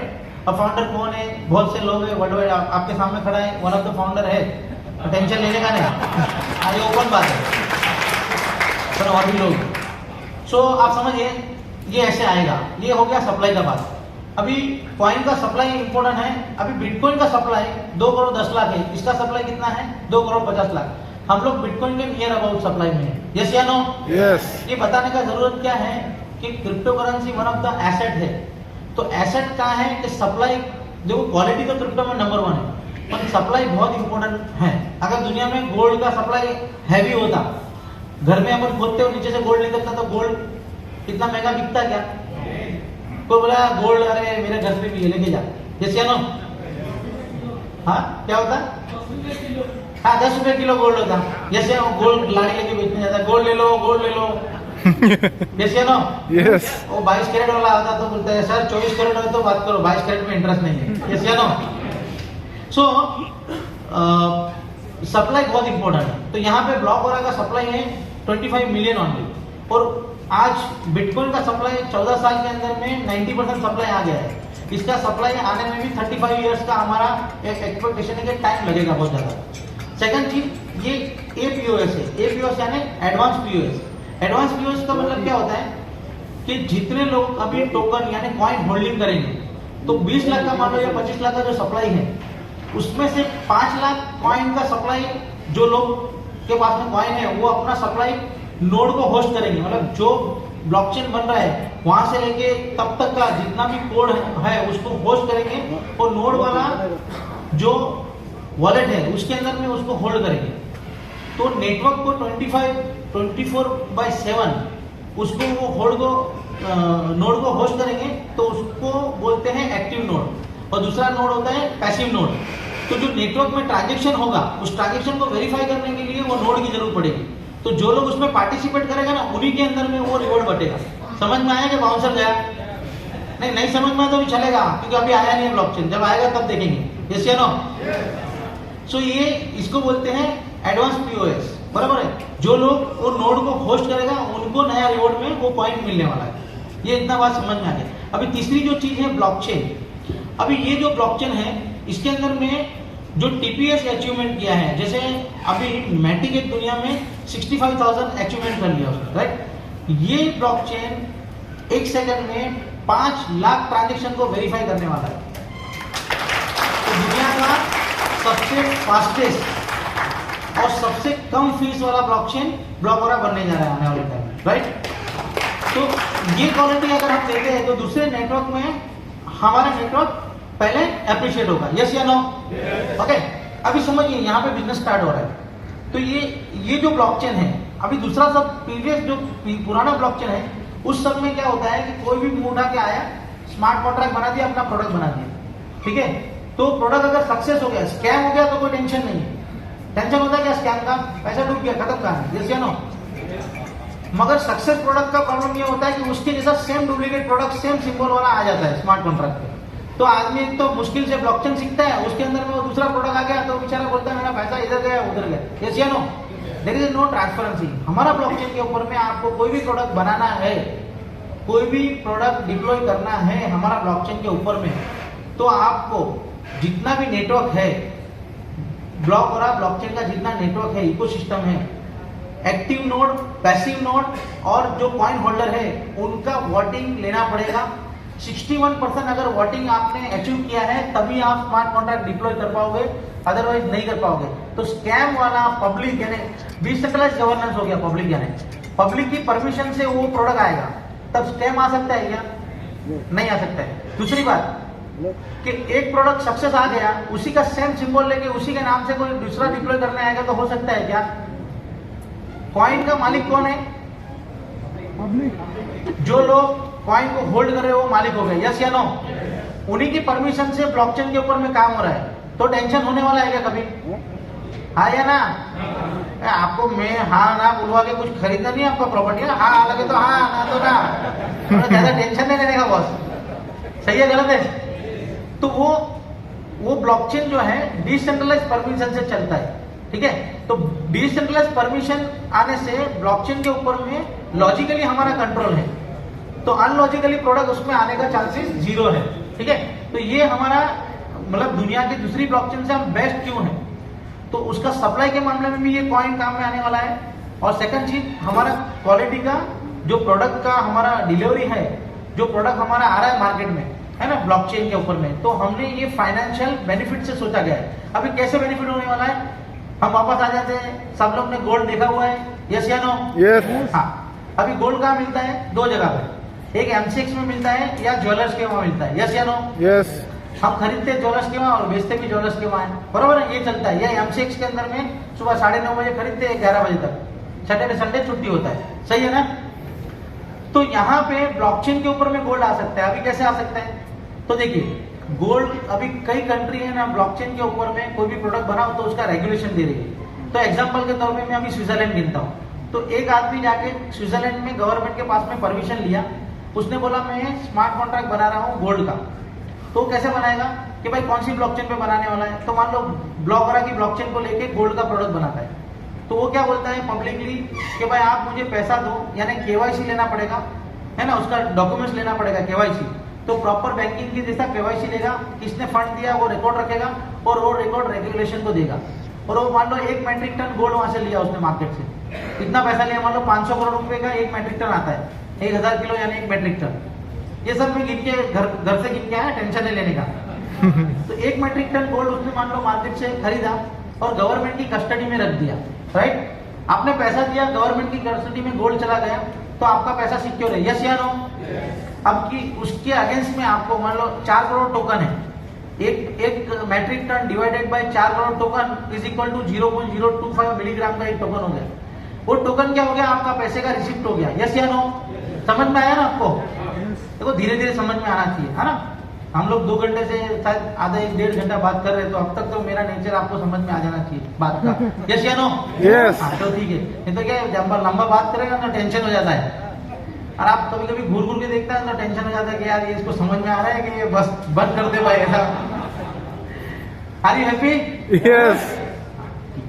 तो वो गोल्ड जो है, गोल्ड उधर कस्टडी में चला गया, रिसीव के तौर पे टोकन आ गया और टोकन हमारी ब्लॉकचेन पे घूम रहा है। तो एक टोकन यहाँ से वहां जा रहा है, यानी गोल्ड का प्राइस ऊपर जाएगा तो उनका टोकन, मतलब टोकन यानी गोल्ड है, तो गोल्ड ऊपर जा रहा है या नीचे जा रहा है? तो उनको नीचे जा रहा है तो किसी को खरीदना है, ऊपर जा रहा है तो बेचना है।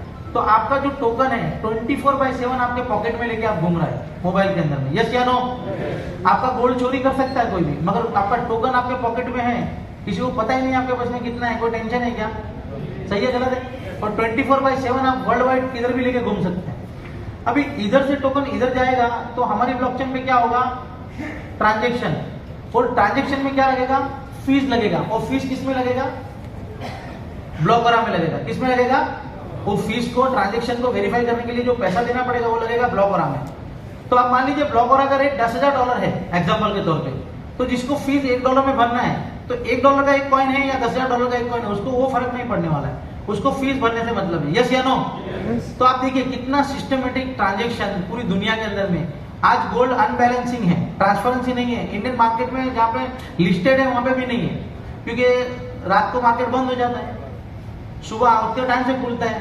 तो आपको मालूम है ना वो क्या लगता है, सर्किट प्राइस वर्ल्ड वाइड, क्योंकि दुनिया 24 घंटा चलती रहती है, तो हर कंट्री में प्राइस अलग अलग है। कभी कभी हमको सर्किट भी लगता है।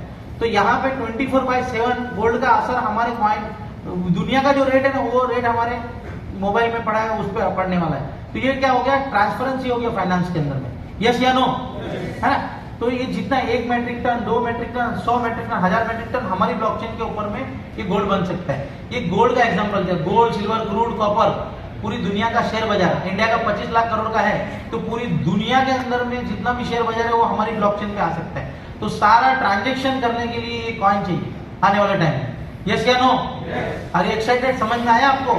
ये चीज, ये धंधा किधर से किधर जा सकता है, ये सिंपल व्यापार है, समझ में आया? तो ये टेक्नोलॉजी। अभी अगर आगे का आपको इंटरेस्ट है तो अपन बात करेंगे, बाकी इतना ही ना है। क्या करना है? नहीं, अभी सम्मति चाहिए, नहीं तो फिर अपना पेट्रोल खलास। कंटिन्यू, यस या नो? तो बात करना पड़ेगा। अभी एक बहुत सीक्रेट जगह है। अभी हम लोग को चूना कौन लगाता है? मार्केट बोलते हैं, हम लोग को चूना कौन लगाता है? आज तक चूना किसने लगाया, जरा उस पर बात करते हैं, चलेगा? है ना?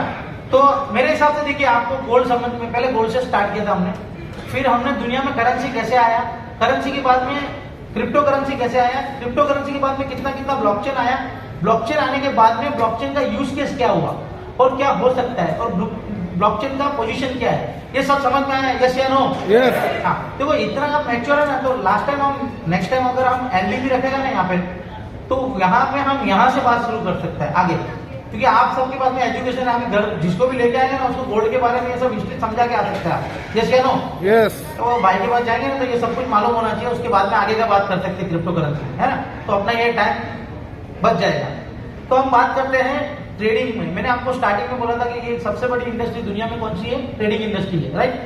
तो अभी ये सीक्रेट है, देखिए आप समझ के चलिए, ये जो पता चल रहा है ना आपको, मैं $200 लूंगा, 200 पाउंड लूंगा लंदन में जाके, यानी इंडियन रुपीज में 20,000 रुपये होता है, वो गोरे लोग मुझे देंगे 200 पाउंड और वेरी हैप्पीएस्ट घर पे जाएंगे इतना एजुकेशन के बाद में। तो आपको 20,000 रुपये नहीं लिया है हम लोग ने, ये एजुकेशन का 20,000 मिलेगा ना तो भी कम है, 2 लाख के भी ऊपर में ये एजुकेशन नहीं मिलने वाला है, मैं गारंटी देता हूँ, क्योंकि आज तक हिंदुस्तान में इतना ट्रांसपेरेंसी वाला बात ही नहीं किया किसी ने। आप समझ रहे हैं मेरी बात को? यस। अभी आप सुनिए, जो सब्जेक्ट अभी आ रहा है जबरदस्त सब्जेक्ट है। अभी सब्जेक्ट है शेयर बाजार, बराबर है? ट्रेडिंग मतलब शेयर बाजार, यानी मैं शेयर बाजार को एग्जांपल ले रहा हूँ। दुनिया में जितना भी ट्रेडिंग नाम का चीज है, चाहे क्रिप्टो हो, चाहे गोल्ड सिल्वर हो, चाहे फॉरेक्स हो, चाहे शेयर मार्केट हो, हम शेयर मार्केट को पकड़ते हैं। अभी देखिए शेयर मार्केट में हमारे पास में पूंजी कम होता है, मतलब मूडी कैपिटल कम होता है, 1 लाख, 2 लाख, 5 लाख, 10 लाख, बराबर है? ये बहुत ज्यादा बड़ा अमाउंट नहीं है, 2, 5, 10 लाख एवरेज हम लोग लगाते हैं, वो बहुत बड़ा अमाउंट नहीं है, यस या नो? यस। अभी ये कम पूंजी हम लगा के शेयर बाजार में डीमेट अकाउंट ओपन करते हैं और वहां पे हम काम चालू करते हैं, बाय करने का, सेल करने का। तो हमारा सोच क्या होता है, हम टेक्निकल एनालिसिस सीखने जाते हैं, कैंडल स्टिक चार्ट पढ़ते हैं कि यार ये डोजी कैंडल बनी है, अभी हमर है, ये पैटर्न है, मूविंग एवरेज है, ऑस्किलेटर है, ये फिबोनाची है, बॉलिंगर बैंड है, ये सब लैंग्वेज आता है, यस या नो? आज जो लोग कर चुके हैं उनको मजा आ रहा है, सही बोल रहे हैं। तो ये चार्ट के ऊपर में हम लोग अपना दिमाग लगाते हैं कि चार्ट ऐसा बोल रहा है कि मार्केट अभी ऊपर जाएगा या नीचे जाएगा, तो आप लोग उसको अकॉर्डिंग ट्रेड करते बाय सेल, और बाद में उसके अकॉर्डिंग कुछ होता नहीं। दूसरी बात, क्या आपको ज्यादा मालूम नहीं है तो आप एक आदमी को, एक्सपर्ट को पकड़ते हैं, उसकी सलाह से उसमें बाय सेल करते हैं, यस या नो? इस पूरा गेम बजने के बाद में लास्ट में अपने पास में पैसा होता ही नहीं। सही है गलत है? हाँ या ना? हाँ या ना? बरोबर है, अपने पास पैसा नहीं होता है।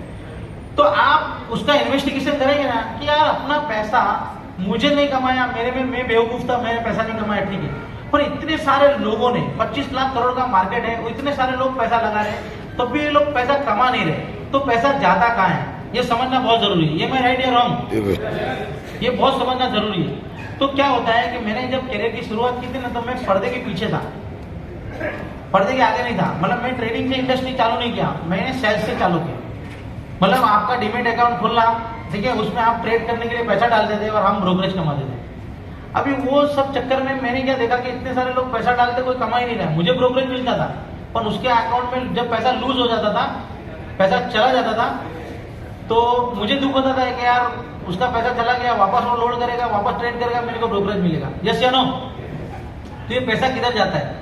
तो बाद में मैंने इन्वेस्टिगेशन किया कि यार पैसा जाता किधर है। तो आप समझिए अभी जाता किधर है उसको समझते हैं। जाता इधर है कि शेयर बाजार सबको मालूम है, पर शेयर बाजार चलता कैसे है? एक कंपनी होती है, ठीक है, तो कंपनी का मालिक क्या बोलता है, भाई मुझे 10 करोड़ रुपया चाहिए, तो 10 करोड़ रुपए में मैं 1 करोड़ मान लो शेयर बनाता हूँ 10 रुपए के रेट का। कितना रेट का? 10 रुपए का रेट का। तो 1 करोड़ मल्टीप्लाई 10 यानी 10 करोड़ रुपए का फंड मेरे पास में आएगा, दैट कॉल्ड आईपीओ। तो 10 करोड़ रुपए मार्केट में से कलेक्ट करता है और वो कंपनी बना देता है बेचारा गरीब, और कंपनी चलती है, उसमें जो भी प्रॉफिट मिलता है वो लोगों में बांटता है, दैट कॉल्ड डिविडेंड। कॉन्सेप्ट अच्छा है, पब्लिक से पैसा कंसेप्ट कलेक्ट किया और एक कंपनी बना दिया, और कंपनी के अंदर में जो कंपनी चलता है उसका जो फंड मतलब प्रॉफिट है वो सब में बढ़ता है, दैट कॉल्ड डिविडेंड। अभी वो कंपनी के मालिक के पास में आप शेयर लेके जाएगा, ये ले तेरा शेयर पकड़ वापस, मुझे पैसा दे दे, तो वो देगा नहीं। यस या नो? कि उसकी कंपनी मर गई। तो उन्होंने एक सिस्टम बनाया, एनएसई और बीएसई, नेशनल स्टॉक एक्सचेंज, मतलब स्टॉक मतलब वो जो है शेयर बाजार है, शेयर है जो हिस्सा है वो बेचने के लिए एक जगह बना दिया कि यहाँ पे आप जाओ, जो हिस्से को खरीदना चाहे उसको खरीदने दो और बेचना चाहे उसको बेचने दो। तो लोगों ने वहां लेन देन चालू किया। तो जिसने 10 रुपए में वो हिस्सा लिया था, कोई ने 10.5 में बेचा, कोई ने 11 में बेचा, 12 में बेचा, जिसको चाहिए था वो लेते गए। यहाँ तक कहानी बरोबर चलती थी, बरोबर, कोई प्रॉब्लम नहीं है। अभी कहानी बिगड़ती कहाँ है? मान लो इस साइड में जो लोग बैठे ना इतने हाफ, वो बायर है, और इस साइड में जो लोग बैठे ना वो क्या है? सेलर है। अभी यहाँ पे बायर लोग हैं, जो 10 रुपए की चीज है, बायर आदमी क्या काम करेगा? जिसको सस्ते में मांगेगा, हाँ या ना? कैसे मांगेगा? सस्ते में मांगेगा कि भाई मेरे को कम पैसे में दे दो। 10 रुपए का आइटम है तो 8 रुपए में मांगेगा, 7 में मांगेगा, 5 में मांगेगा। बायर कम में कम प्राइस में मांगेगा, और सेलर क्या काम करेगा? 10 रुपए का लिया है तो 11 में, 12 में, 15 में, 20 में, 25 में, ऐसा हायर प्राइस में बेचने की करेगा, ये लोअर प्राइस में खरीदने की करेगा। ये हो गया बायर सेलर, राइट? अभी 95% इसके पीछे एक आदमी होता है, that called liquidity provider, that called market maker, इसको बोलते हैं। तो ये एक आदमी काम क्या करता है कि ये जो पैसा लगा है ना, आप कंफ्यूज नहीं है ना, मेरी बात से समझ रहे हैं ना? हाँ। तो आपका दिमाग में यार क्रिप्टो करेंसी के बारे में और पैसा डालना है, ये सब समझना है, ये क्या क्या समझा रहा है, आप समझ रहे बात को ना?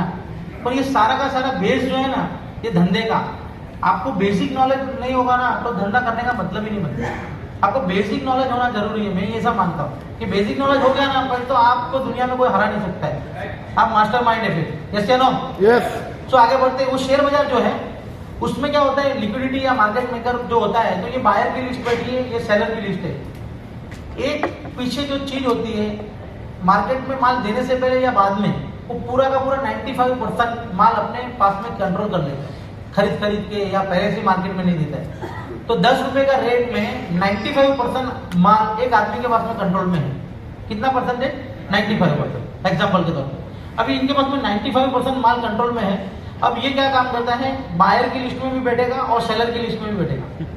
मतलब ये क्या करेगा कि बाजार में कोई माल बेचने वाला तो है नहीं, क्योंकि 95% माल उसके पास में है, राइट? तो वो क्या करेगा, जो बायर आएगा ना, भाई कोई 9 रुपए का बायर आया तो वो बोलेगा 10 रुपए में दे दे, 10 रुपए का बायर है तो वो 11 में देगा। तो किसको माल मिलेगा? जो सबसे अच्छा प्राइस भरेगा खरीदने में उसको माल मिलता है, हाँ या ना?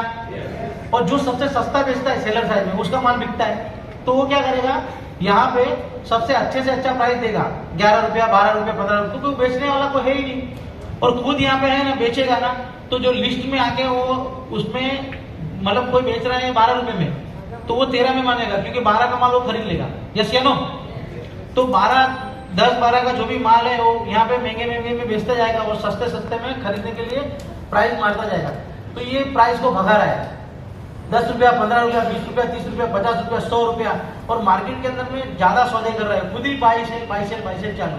एज अ ट्रेडर हम लोग क्या करते हैं, हमारे डीमेट अकाउंट में पैसा पड़ा है, उधर एक मौसी का लड़का एनडीटीवी या जो भी टीवी है उसके ऊपर में जाके वो उस मार्केट के बारे में, उस कंपनी के बारे में पॉजिटिव न्यूज देते रहता है। ये शेयर अभी 15 रुपए का है, ये 150 रुपए जा सकता है, 200 रुपए जा सकता है, इसमें ये पोटेंशियल है, ये सब चलता है। यस या नो? आपको मजा इसलिए आ रहा है क्योंकि ये सब देखा हुआ है आप लोग, है ना? अब वो ऐसा रूमर फैलाते रहता है, इधर वॉल्यूम चालू है, अब दबादब वॉल्यूम करते करते करते ये माल का रेट पहुंच जाता है 100 रुपये। कितना पहुंच जाता है? 100। 10 रुपये का आइटम 100 रुपये में पहुंच गया। अभी देखो खेल चालू हो गया, 95% माल इसके कंट्रोल में है, 100 रुपये का रेट आ गया। अभी वो धीरे धीरे क्या करता है, बाहर की बुक में से हट जाता है और धीरे धीरे है ना पब्लिक को माल पहनाना चालू करता है। जैसे नो कोई 101 में मांगेगा तो 100 रुपये में खड़ा हो जाएगा, 101 वाले को माल मिल जाएगा। जैसे नो, और वो जो सेलिंग का प्रेशर है, अब जितना भी माल है 95% माल जब तक अपने पास में है ना तब तक वो माल बेचता रहेगा। कोई 100 रुपये में इसने माल बेचा है और कोई 90 में बेचने आएगा ना इधर, तो वो खुद खरीद लेगा, मार्केट को नीचे जाने नहीं देगा, क्योंकि 100 रुपये में बेचा है, कोई 90 में बेच रहा है तो 10 रुपये प्रॉफिट ही है उसको, तो मार्केट को गिरने नहीं देगा, वो मार्केट को चढ़ाते रहेगा।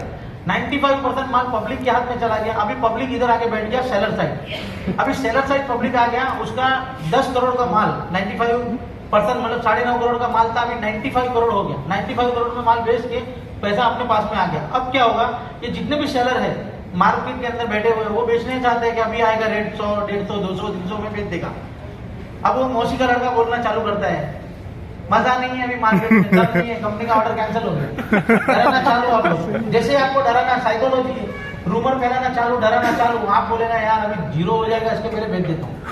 तो आपने 100 रुपये में लिया, 90 में बेचेंगे, 80 में बेचेंगे, 70 में, 60 में, 50 में। जैसे आप माल बेचना चालू करोगे वो इधर आके बैठ जाएगा, आने दो 40 रुपया 50 रुपये में माल खरीदेगा। 50% में माल ले लिया तो जो यहाँ 95 करोड़ 100 करोड़ जैसा अमाउंट जमा किया था उसमें से आधा पैसा निकाल के वो माल ले लेगा, वापस 95% माल उसके पास में आ गया। अब वापस वही कहानी चालू, बाइंग सेलिंग का। और आम आदमी बेचारा अभी रात देख के बैठा, टेक्निकल एनालिसिस एक्सपर्ट, इससे आगे निकला नहीं, बाहर ही नहीं निकला है।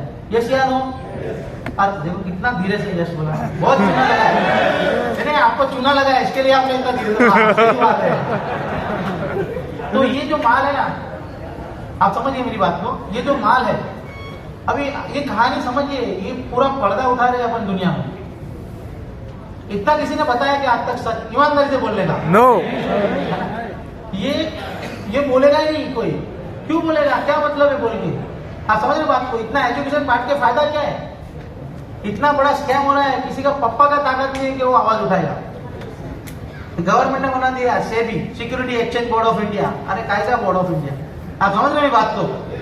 करोड़ों रुपए का रोज चुना लग रहा है। अभी समझिए, मेरा किसी से टेंशन नहीं है कोई कि भाई एक्सचेंज बोर्ड वाले ने कभी अपने को कुछ बोला है तो मैं तो तेरा बैंड बजा देगा, ऐसा कुछ भी नहीं है। सच्चाई पे बात हो रही है, पूरी दुनिया का मार्केट ऐसे चलता है, not in India, all over world, everywhere you see in the market.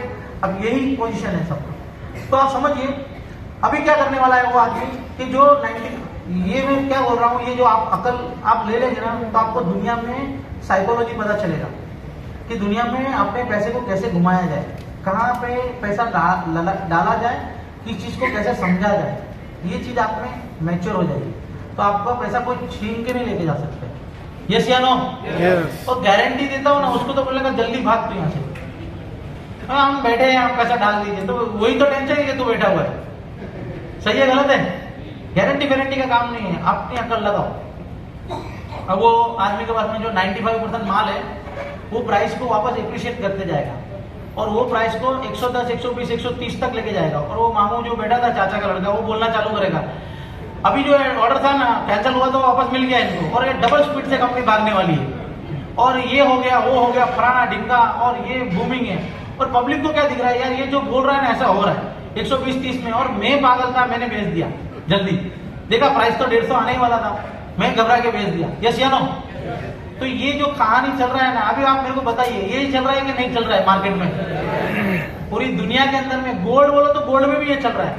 वहां पे देखिए क्या होता है, पहले मार्केट मेकर, फिर लिक्विडिटी प्रोवाइडर, फिर इंस्टीट्यूशनल ब्रोकर, उसके बाद में अभी नया फंड, नया जिसको बोलते हैं हैज फंड, सबसे बड़ा जो मैनिपुलेशन कर रहा है वो हैज फंड कर रहा है।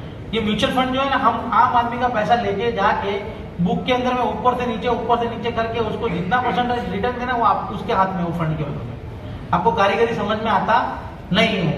हम बोलते हैं यार ये अच्छा सब्जेक्ट है, ये अच्छा मार्केटिंग है, इसमें पैसा डालते हैं। सही बोला क्या गलत बोला बॉस? आर यू मतलब कन्विंस है ना मेरी बात को लेके? यस। जो हम आम आदमी है, इतना फाइनेंस वो बेचने वाले को भी मालूम नहीं है। अभी मैं ये करेंसी का जो हिस्ट्री बताया ना, वो बैंकर को जाके पूछो, उसको एक काम करो बैंक के बारे में पूछो कि बैंक कैसे बना, जरा बता दो। वो मैनेजर बोलेगा भाई मुझे डिपॉजिट और विड्रॉल मतलब लॉन और फिर एफडी के ज्यादा कुछ मालूम ही नहीं। यस या नो? सीए के जाकर पूछोगे तो मेरा फाइनेंशियल मेरे को बस आपका इनकम टैक्स कैसे मैनेज करना है उससे आगे अपने को आता ही नहीं। आपको मालूम है बैंक कैसे बना था? बैंक कैसे बना था? पहले व्यापारी लोग थे बहुत ज्यादा, तो असरफी यानी गोल्ड की असरफी चलती थी। तो एक व्यापारी बहुत आगे बढ़ गया तो उसके पास में 100, 200, 500, 1000 किलो गोल्ड आ गया। अभी इधर से उधर ट्रैवल करने के लिए गोल्ड में तकलीफ था, तो उसने क्या किया, एक रूम लिया बहुत बड़ा, उसमें गोल्ड जाके रख दिया और एक सिक्योरिटी को बिठा दिया कि भाई ये मेरा गोल्ड संभालना। तो दूसरे 4, 5, 10 व्यापारी थे, हमारे पास 50, 100 किलो है, इतना बड़ा रूम क्या रखेगा हम, क्या तो एक काम करो, बोले हम हमारा गोल्ड आपको देता है, आपके यहाँ थोड़ा जगह है तो हमारा भी गोल्ड रखो संभाल के। तो बोला ठीक है हम आपको रखते हैं, नो प्रॉब्लम, पर हमको थोड़ा भाड़े में शेयरिंग देना पड़ेगा। तो सब लोग गोल्ड रख के जाएंगे तो कौन किसका है, तो उसने एक चिट्ठी बनाया कि भाई मुकेश भाई का इतना, महेश भाई का इतना, रमजान भाई का इतना, सबका अलग अलग नाम दे देंगे, चिट्ठी बना के देने लगा। अभी वो लोग जो गोल्ड रख के गए थे वो उधर गए बाजार में, तो बोले यार गोल्ड जाने का लाने का इससे बेटर ये ले चिट्ठी पकड़, उधर जाके ले लेना, माल मुझे दे दे। तो वो चिट्ठी मार्केट में ट्रांजेक्शन करने लगे, है ना, बैंक गारंटी जिसको बोलते, वो घूमने लगी। अभी एक होशियार आदमी गया, वो बोलता देख अपने पास में गोल्ड नहीं है, पैसा नहीं है, मगर तू चिट्ठी बना के दे दे 100 किलो का, मैं वहां जाऊंगा बाजार में, माल ले लूंगा और धंधा करूंगा और वापस तेरे को पैसा दे दूंगा, मतलब बराबर। तो बोला ठीक है, मगर मुझे क्या मिलेगा? बोले जो धंधा करेगा उसमें आधा आधा। तो उसमें जो ये रूम लेके बैठा था वो बिजनेसमैन था, तो उसको भी मजा आया। तो सब लोग धीरे धीरे जाने लगे, चिट्ठी बनाने लगे। गोल्ड तो उधर था ही नहीं, खाली चिट्ठी चल रही थी मार्केट में। अब वो चिट्ठी घूमने लगी मार्केट के अंदर में, वहां गोल्ड था नहीं। और डाकू को पता चला कि यार बहुत गोल्ड जमा हो रहा है ये कॉन्सेप्ट में, ये पूरा कमरा उड़ाने का है। तो सबको पता चला डाकू आने वाला, तो सब लोग चिट्ठी लेके लेने गए कि गोल्ड दे दो, गोल्ड दे दो। तो बोला भाई देखो मैंने सबको धंधा करने का अपॉर्चुनिटी दिया था, इधर गोल्ड कुछ भी नहीं है। तो जो मेन इन्वेस्टर थे उन्होंने जो मेन गोल्ड रखा था उन्होंने बोला ये हमारे नाम पे तूने ब्रांड बनाया और ये बैंक बनाया, अभी हमारे को भी इसमें से हिस्सा चाहिए प्रॉफिट में से। आप समझ रहे बात को? तो आज हम बैंक में जाते हैं, हमारा एफडी का सॉरी हमारा जो भी पैसा लेता है, हमको जो लोन पे पैसा देता है, तो हमारा चीज हमारा रखता है अपनी कस्टडी में और हमको दे देता है। आप सोचिए उसको नंबर भर के दे देता है बैंक, है ना, इधर से उधर घूम रहा है। तो एक तरीके से वो फ्रॉडल कॉन्सेप्ट ही है। यस या नो? ये जो करेंसी आप नहीं बोलेंगे यस, क्योंकि आपको समझ में नहीं आया मैंने जो बोला।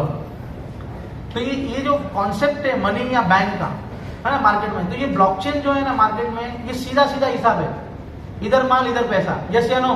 Yes. तो ट्रांसपेरेंसी यहाँ पे है। तो ये जो इंडस्ट्री चल रही है, जो ये ट्रेडिंग की इंडस्ट्री चल रही है, तो ये पूरा का पूरा ट्रांसपेरेंसी जाती है। अब ये चुना क्यों लगा आपको शेयर बाजार में? एक आदमी यहाँ पे बैठा था, उसने मैनिपुलेशन क्यों किया आपको मालूम है? सिंपल इसका लॉजिक है कि जो सॉफ्टवेयर चल रहा है शेयर बाजार में जिसको बोलते हैं ओडिन, तो कितने लोग ट्रेड करने वाले लोग हैं, कितने लोगों के पास में कितना पैसा है ये मालूम नहीं है। इसकी वजह से ये आदमी अपने पास में इतना माल कंट्रोल करके हमारे साथ में बाय साइड में ट्रैवल कर रहा है, वो प्राइस को मैनिपुलेट कर रहा है। यस या नो? अगर ये सॉफ्टवेयर ट्रांसपेरेंसी वाला होता कि कितने वॉलेट है, कितने वॉलेट में कितने शेयर पड़े हुए, है ना, कौन बेचने आया है रियल और कौन खरीदने रियल आया है, ये अगर बुक बनेगी तो हमेशा डायरेक्टली ट्रेड, पब्लिकली ट्रेड होगा, तो ट्रेड में कभी मैनिपुलेशन नहीं होगा। ठीक है? तो ब्लॉकचेन के अंदर में ये पॉसिबल है, क्योंकि ब्लॉकचेन के अंदर में अभी थोड़ा समझ में आ रहा है आपको कि बाउंसर ही जा रहा है, अभी भी बाउंसर जा रहा है। हाँ, तो बोलो भाई यस बोलेगा तो हमको समझ में आएगा कहाँ जा रहा है। तो अभी क्या हुआ है, जो ट्रेडिंग है, अभी हम 10 मिनट के अंदर में कॉन्सेप्ट को क्लियर कर लेते हैं। इतना सब कुछ हमने समझा, आपने बहुत लोड ले लिया, जितना खाना नहीं खाया उससे ज्यादा दिमाग में अपने वजन ले लिया। यस या नो? समझ में आया? मजा आया आप लोग को? कंफर्टेबल है? अब तो अच्छा है। देखो मैं किसी के अगेंस्ट में नहीं हूँ, मैं ये बोलना चाहता हूँ कि जो भी फाइनेंस चल रहा है दुनिया के अंदर में, वो फाइनेंस में ट्रांसपेरेंसी होना चाहिए। और ये जो अपॉर्चुनिटी है क्रिप्टो करेंसी ब्लॉकचेन जो अपॉर्चुनिटी है ना, वो एक ट्रैक रिकॉर्ड के अंदर होना चाहिए और उसको ही मतलब एक प्रॉपर होना चाहिए सब कुछ, तो एक अच्छा सा दुनिया बन सकता है। यस या नो? सो अभी हम बात करते हैं यहाँ पे, तो यहाँ पे क्या होता है, अभी आपने जैसे आपने कंपैरिजन किया गोल्ड का और बिटकॉइन का, तो यहाँ पे हम कंपैरिजन करेगा ट्रेडिंग का और ब्लॉकचेन के ऊपर ट्रेडिंग का। तो शेयर बाजार में जो ट्रेडिंग हो रहा है, राइट, वहां पे सॉफ्टवेयर जो है वो ट्रांसपेरेंसी नहीं है, पर यहाँ पे ब्लॉकचेन के ऊपर में जो भी एप्लीकेशन है, ठीक है ना, तो एप्लीकेशन के अंदर में मान लो डिसेंट्रलाइज ट्रेडिंग हो रहा है। तो डिसेंट्रलाइज ट्रेडिंग में कैसा होता है कि जितने यहाँ बायर है उतने यहाँ सेलर है। अगर किसी को किसी को माल बेचना है, सब लोग भाई कंफर्टेबल है ना, बार बार जाना आना? Thank you.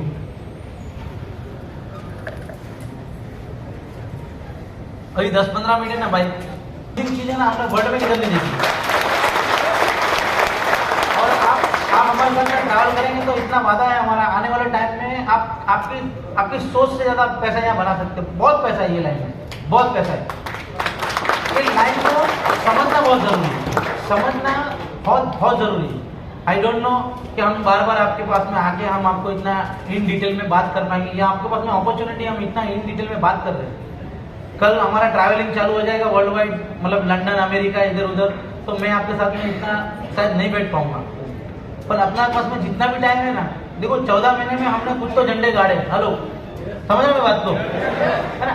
तो अभी झंडे तो बहुत फास्ट गाड़ने वाले हैं। तो इतना हम डाउन पे जाके सबको इतना इजी समझाना मेरे लिए फ्यूचर में पॉसिबल नहीं रहेगा, ये मुझे पक्का मालूम है। जितने लोग मिल गए समझ लिया उतना अच्छा है, पर मैं चाहता हूँ कि ये कॉन्सेप्ट आप लोग ने हमसे समझा है, पूरा का पूरा फाइनेंस समझा है, 10 बार समझो, कोई प्रॉब्लम नहीं है। जहां से कनेक्टिविटी बनना चाहेगी हम बनाएंगे आपके साथ।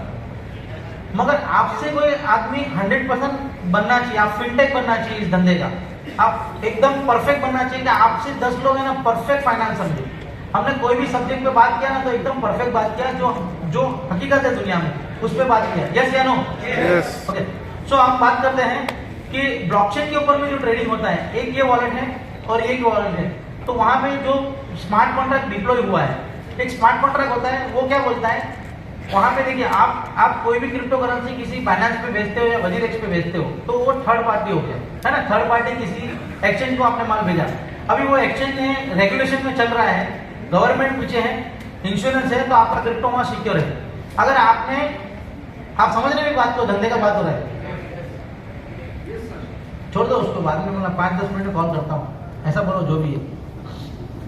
आप समझिए ध्यान से, आप अपना क्रिप्टो वजीरेक्स को भेजते हो, ठीक है? मैं एक एग्जांपल देता हूँ, मेरा कोई एक्सचेंज से लेना देना नहीं है, है ना? तो बाइनेंस का जो एक्सचेंज है या कोई भी वर्ल्ड का एक्सचेंज है, आप उसको क्रिप्टो अपना भेजते हो, ठीक है? वहाँ ट्रेड करते हो, तो वो एक्सचेंज है गवर्नमेंट के अंदर चलता है, आपका KYC लेके हिसाब देता है गवर्नमेंट को, थोड़ा बड़ा टैक्सेस देता है, ठीक है? तो वहां पे आपका मान लो इंश्योरेंस है उस एक्सचेंज के पास में, गवर्नमेंट का बॉडी का रेगुलेशन है, तो आपका क्रिप्टो सेफ है। अगर मान लो ऐसा कुछ भी नहीं है, खाली ब्रांड है और आपने डाला और कल निकल लिया वो, तो अपना पैसा चला गया। यस या नो? यस। अभी ब्लॉकचेन पे ऐसा नहीं होगा, आने वाले टाइम में कैसा होगा? आपका एक वॉलेट है, एक ब्लॉकचेन है, उस ब्लॉकचेन के ऊपर में आपका वॉलेट है और वो कॉइन आपके पास में अवेलेबल है, ठीक है? अभी एग्जांपल देते हैं, मैं मानता हूँ मैटिक है आपके पास में और आपको मैटिक बेचना है, ठीक है? तो एक मैटिक का डॉलर बना हुआ है ब्लॉकचेन के ऊपर में, एक वॉलेट में, एक आदमी के पास में वॉलेट में डॉलर है और दूसरे के पास में क्या है? मैटिक है। तो उसको मैटिक बेचना है और इनको खरीदना है, तो ये अपने वॉलेट से वो स्मार्ट कॉन्ट्रैक्ट के अंदर में जो एक्सचेंज है ना, जो डिसेंट्रलाइज एक्सचेंज है, वहां पे आप ट्रेड लगाओगे कि भाई मुझे इतने में बेचना है, $1 में बेचना है, ये बोलेंगे कि मेरे को 95 सेंट में लेना है, ठीक है? तो ये बायर और सेलर का बुक के अंदर में दोनों ने ऑर्डर लगा दिया, इन दोनों का प्राइस मैच होगा, प्राइस वहां पे जाएगा, क्रिप्टो नहीं जाएगा, क्रिप्टो इन दोनों के वॉलेट में खाली प्राइस गया, उससे कनेक्टिव हो गया, ठीक है?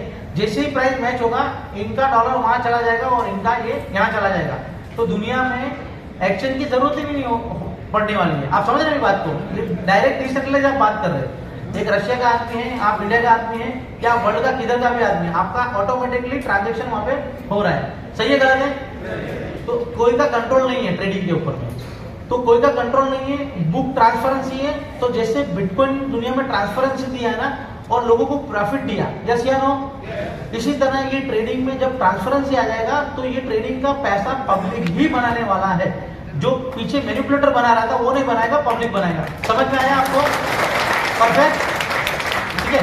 तो अभी जो एक मेरा लास्ट बात करके मैं खत्म करता हूँ यहाँ पे, है ना? ये चालू रखना चाहिए, चालू रखिए। अरे बाप रे। सो स्वैपिंग जो ट्रेडिंग है दुनिया में, है ना? तो अभी जो ट्रेडिंग चल रहा है वो ट्रेडिंग कौन सा चल रहा है? सीधा सीधा यहाँ पे बायर जो बेस्ट प्राइस लेगा उसका बाय का प्राइस में माल मिल जाएगा, वो प्राइस छपता है।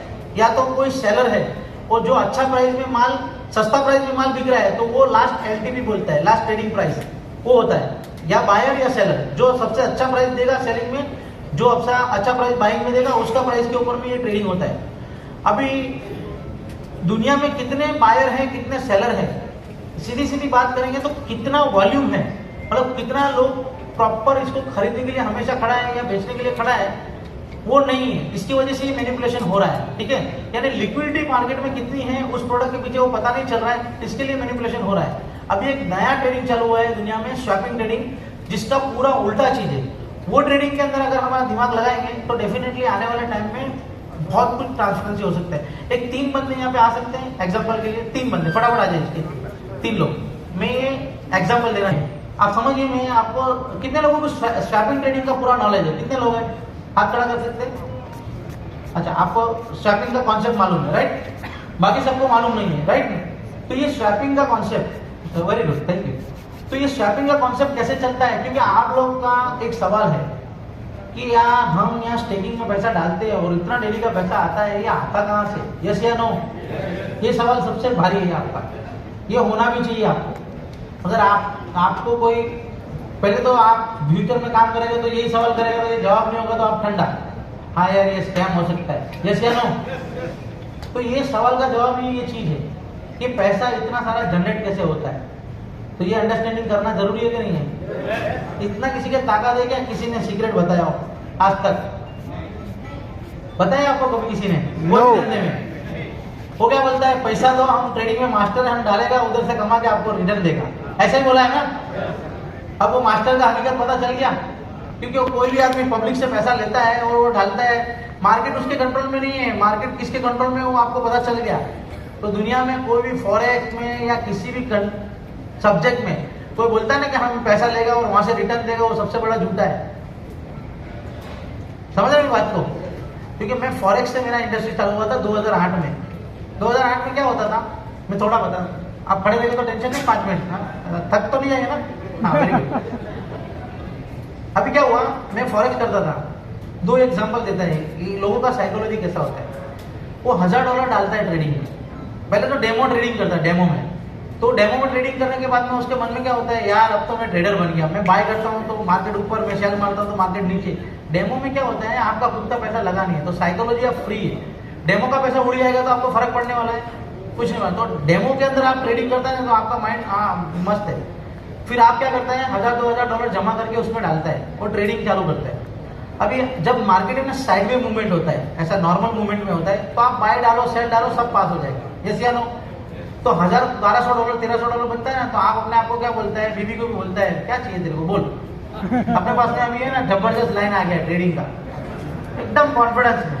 और अभी ये अपने को है ना, ये अल्टो पल्टो गाड़ी निकाल के अपने को अच्छी गाड़ी लेना है, इधर बंगलो चाहिए, सब कुछ चालू हो जाता है इसका। अब वो सब कुछ चालू हो जाता है, ट्रेडिंग में धीरे धीरे चालू है, क्योंकि 5-10-15 दिन चल रहा है, उसके हिसाब से मार्केट भी चल रहा है, सब कुछ मस्त है।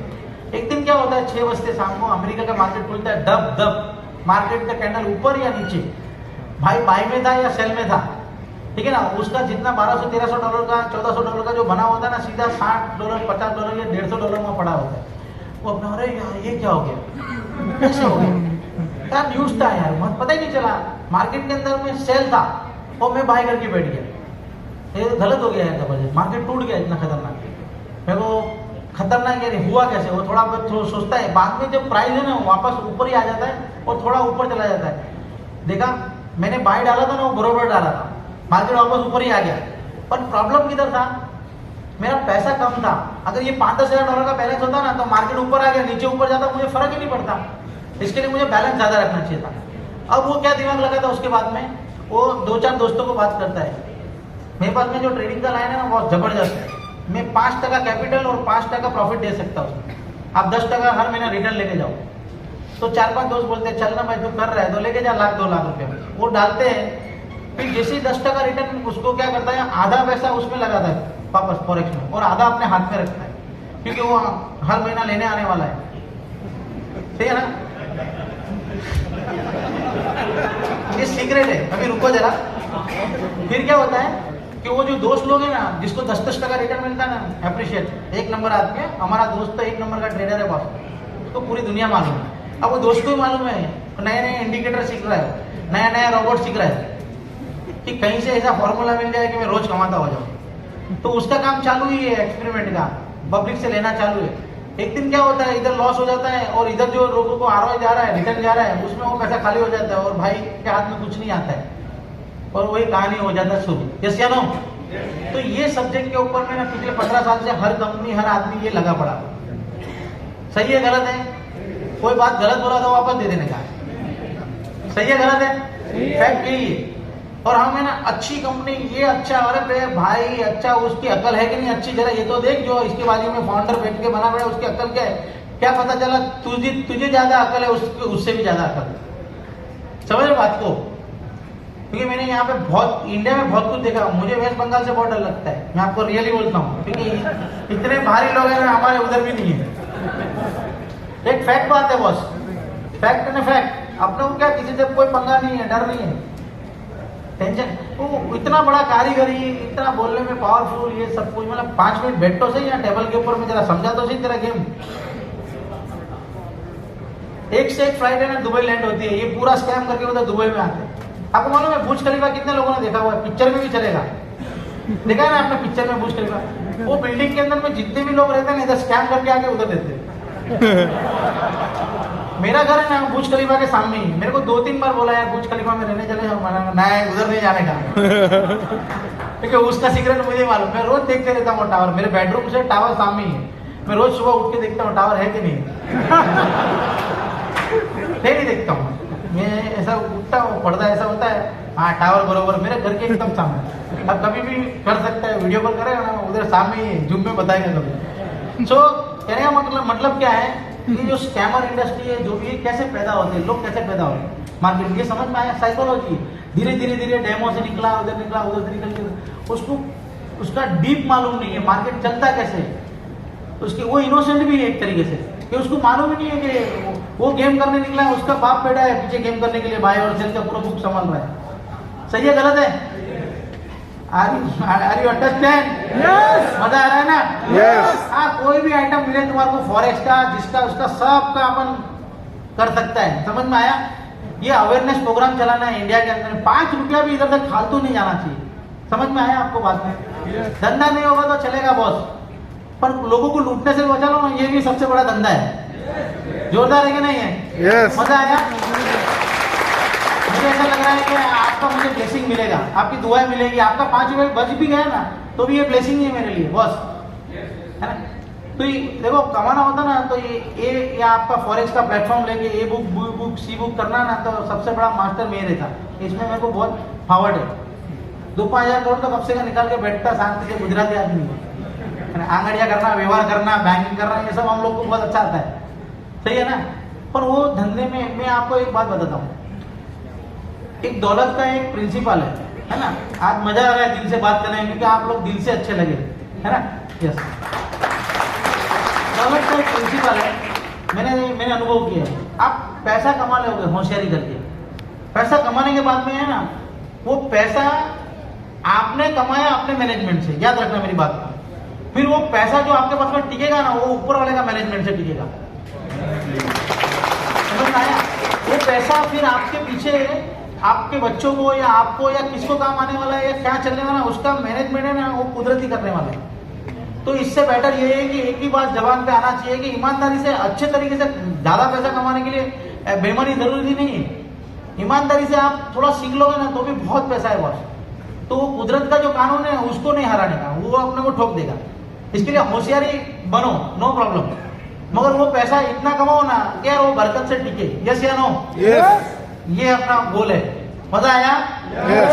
बाकी दिमाग लगाओ अक्खा दिन बैठ के, मैंने काफी लगाया आपके साथ में। मजा आया ना? आप लोग अभी प्लेटफॉर्म में, मैं जितना 15 साल से जितना अनुभव था वो आपको दिया, अभी 15 साल का एक्सपीरियंस आपके पास में आ गया, है ना? अभी आगे बढ़ने का, तो आगे बढ़ते हम लोग। 3 भाई को अपन लेके बैठे हुए, बराबर है?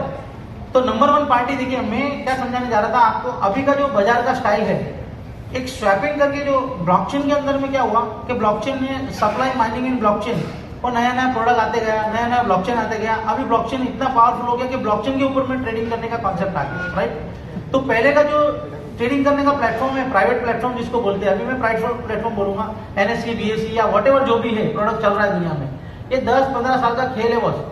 ये बैंक भी गायब होने वाला है बॉस। आपको बैंक लोन फोन ये है ना, 15-20 साल जाने तो आपको बैंक नाम का चीज ही नहीं मिलने वाला है। फाइनेंस पूरा चेंज हो रहा है। यानी आप लोग धीरे धीरे धीरे उसका एक शुरुआत है। तो ये जो ट्रेडिंग हो रहा है, अब ये ट्रेडिंग देखिए, इसमें फायदा है या इसमें फायदा है, ये थोड़ा समझते हैं आप लोग। अंडरस्टैंड है ना? आप समझ रहे? रेडी है? Yes. ओके। देखिए, ये एक स्वैपिंग ट्रेडिंग है, तो मैं इसका एग्जांपल लेता हूँ स्वैपिंग ट्रेडिंग का। मान लो दुनिया में 10,000 कॉइन है। कितना कॉइन है? 10,000 है। ये भाई ने 10,000 कॉइन बनाया, टोकन बोलेंगे उसको। कॉइन का ब्लॉकचेन होता है, टोकन बनाया। भाई ने कितना टोकन बनाया? 10,000। अब ये भाई ने 10,000 टोकन बनाया। भाई क्या बोलता है? 10,000 टोकन है मेरे पास में और 10,000 मेरे पास में डॉलर है। तो एक टोकन का वैल्यू कितना हो गया? $1. $1। तो भाई बोलता है कि $1 है, 10,000 डॉलर है, 10,000 टोकन है। मैं किसी को खरीदना है ना तो मुझसे लेके जाओ, और किसी को बेचना है तो मुझसे दे के जाओ। तो ये आदमी सही है गलत है? सही है। माल बेचने के लिए भी रेडी है और खरीदने के लिए भी रेडी है, और $1 का एक टोकन हो गया। तो इसको बोलेंगे लिक्विडिटी प्रोवाइडर। क्या बोलेंगे? Liquidity provider. लिक्विडिटी मार्केट में कितना अवेलेबल है वो पता चल गया कि भाई जितना माल है उतना डॉलर का यहाँ पे अवेलेबल है बैलेंस। तो बेचना और लेना दोनों में कोई दिक्कत नहीं है। अभी ये दोस्त आते हैं और वो बोलते हैं कि भाई मैं 2,000 कॉइन खरीदता हूँ, टोकन खरीदता हूँ। कितना खरीदता है? 2,000 टोकन। तो यहाँ से 2,000 इन्होंने खरीदा, तो कितना परसेंटेज मान लिया? एकदम फ्री रहने का बॉस अपने साथ में, टेंशन लेने का ही नहीं जरा। आप बोला 20% तो कुछ टेंशन, आप 30% भी बोलेंगे तो हम करेक्ट कर देंगे। टेंशन नहीं लेने का। कितना परसेंटेज मान लिया? 20%। देखो, आप बोलते रहेंगे ना तो आप सीखते रहेंगे, और सीखते रहेंगे तो मुझे मजा आएगा। यस या नो? Yes. तो ये 20% माल इन्होंने लिया, यानी 10,000 में से 2,000 कॉइन लिया, तो 20% माल लिया। अब इन्होंने शर्त क्या किया था? जितना माल आप लोगे, जितना परसेंटेज माल लोगे, उतना परसेंटेज प्राइस बढ़ेगा। अब यहाँ समझिए कि यहाँ 20% माल लिया तो $1 का प्राइस $1.20 हो गया। यहाँ पे क्या था कि जो आदमी बेस्ट प्राइस देता बाइंग में, वो हिसाब से मार्केट ऊपर जा रहा था। जो आदमी सेलिंग में बेस्ट प्राइस देता था, वो हिसाब से मार्केट चलता था। यहाँ पे ऐसा नहीं है। यहाँ पे जो हिसाब से आदमी ने जितना लिक्विडिटी में टोकन अवेलेबल है उतना खरीदा, उतना प्राइस ऊपर जा रहा है। हाँ या ना? अभी $1 का कितना हो गया? $1.20। तो ये भाई के पास में 2,000 कॉइन आया। अभी ये भाई के पास में 8,000 कॉइन बचा हुआ है। ये भाई क्या बोल रहा है? पहले 100% कंट्रोल इनका था मार्केट में, अभी 20% इनका है और 80% इनका है। अब ये भाई के पास में 20% माल है, तो ये भाई क्या बोलेंगे? $1.20 गुना, यानी मल्टीप्लाई $2,400 का यहाँ पे वो भी बैलेंस रख देंगे, और 2,000 कॉइन रख दिया। तो ये क्या हो गया भाई? अभी लिक्विडिटी प्रोवाइडर। और ये भाई भी क्या हो गया? Liquidity provider. तो ये 80% के मालिक है, ये 20% के मालिक। 80-20 का रेशियो हो गया। ओके। अब ये तीसरा आदमी आया, वो क्या बोलता है कि आप दोनों का ठीक है, 10,000 कॉइन अवेलेबल, टोकन अवेलेबल है, मैं ये 1,000 टोकन खरीदने के लिए रेडी हूँ। तो 10,000 टोकन में से, 10,000 टोकन में से 1,000 टोकन खरीदने के लिए रेडी है, तो कितना परसेंटेज माल ले रहा है भाई? 10%। तो यहाँ पे रेट कितना चल रहा था? 120, $1.20। तो अभी 1.20 का 10% कितना हो गया? 1.32 बराबर $1.32। समझ में आया कि बाउंसर जा रहा है? हाँ, तो ठीक है। अभी ये आदमी ने खरीदा। अभी सोचिए, ये आदमी ने 1,000 टोकन खरीदा, तो पैसा गया किधर? तो पैसा पहली वाली पार्टी के पास से 800 टोकन आया, इधर 800 टोकन इधर आएगा। तो 800 का पैसा इनके पास में गया, ये लिक्विडिटी प्रोवाइडर के पास में, और यहाँ से इन्होंने, इनका ऑटोमेटिकली 200 आया, तो 200 का पैसा इधर जाएगा और 200 टोकन इधर आया। अभी यहाँ पे कितना बचा है? पहले 10,000 था, फिर 8,000 हो गया, अभी 800 गया तो कितना हो गया? 7,200। अब यहाँ पे 2,000 था, अभी 200 गया तो कितना बचा? 1,800। अब ये तीसरी पार्टी के पास में 1,000, तो 1,800, 7,200, 9,000 और प्लस 1,000, यानी 10,000 हो गया सप्लाई। ओके। अब ये भाई भी $1,320 डाल के ये भी लिक्विडिटी में मान लो खड़े हुए। इस तरीके से ये बाजार चल रहा है। अभी आप एक चीज नोटिस कीजिए, ये आदमी 100% होल्ड कर रहा था। अगर वो बाजार में ऑन करता तो वो मैनिपुलेशन कर सकता था। यहाँ पे उसका सप्लाई धीरे धीरे धीरे टूटता जा रहा है, तो लिक्विडिटी प्रोवाइडर टूटते जा रहा है। यस या नो? 100%, 80%, 72% धीरे धीरे धीरे सप्लाई मार्केट में चला गया, और पब्लिक सप्लाई बनते जा रहा है धीरे धीरे, राइट। अभी एक दिन ऐसा होगा, ये जितने भी लोग हैं, मान लो 100 कॉइन ऑन करते हैं, 100 कॉइन, 100 लोग 100 कॉइन ऑन करते हैं, तो कितना परसेंटेज ईच मेंबर है? 1%, बराबर। और मान लो उसका रेट हो गया $100 का, तो 100 लोगों के पास में 1% है। अभी 100 लोग इच्छा करेंगे तभी मार्केट नीचे आएगा, अदरवाइज मार्केट नीचे आ नहीं सकता है। तो कॉइन का प्राइस डेप्रिसिएशन होना या एप्रिसिएशन होना वो किसके ऊपर डिपेंड है? डिसेंट्रलाइज्ड लिक्विडिटी के अंदर।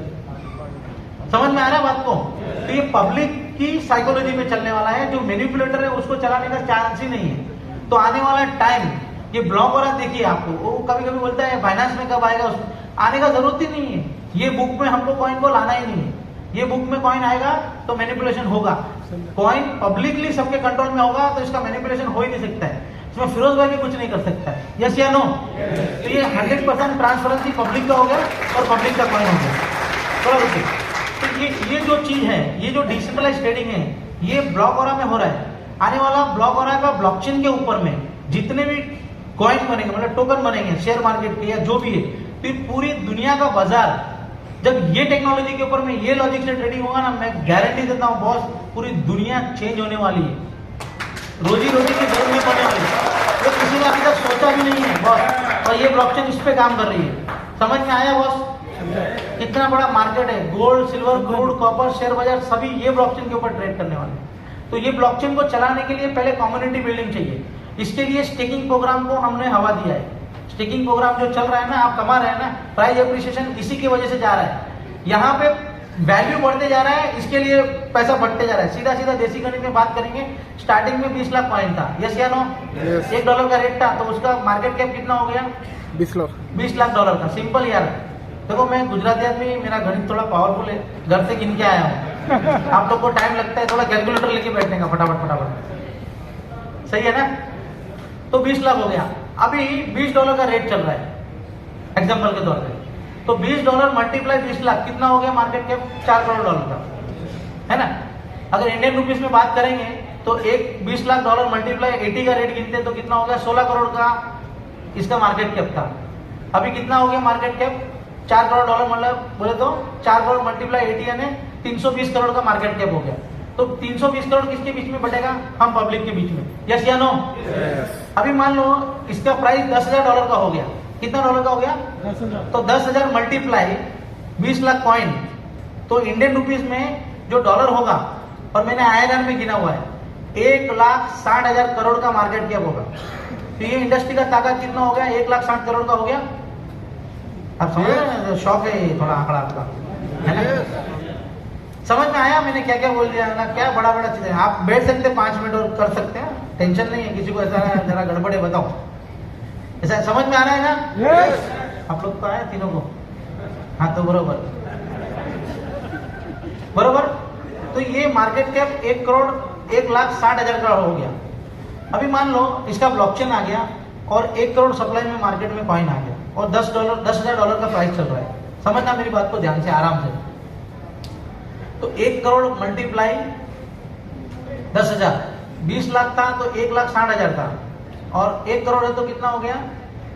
8 लाख करोड़ हो गया इंडियन रुपीस में। 1,60,000 करोड़ मल्टीप्लाई 5 गुना सप्लाई हो गया तो 8 लाख करोड़ हो गया। तो 8 लाख करोड़ का मार्केट कैप इसका बनेगा।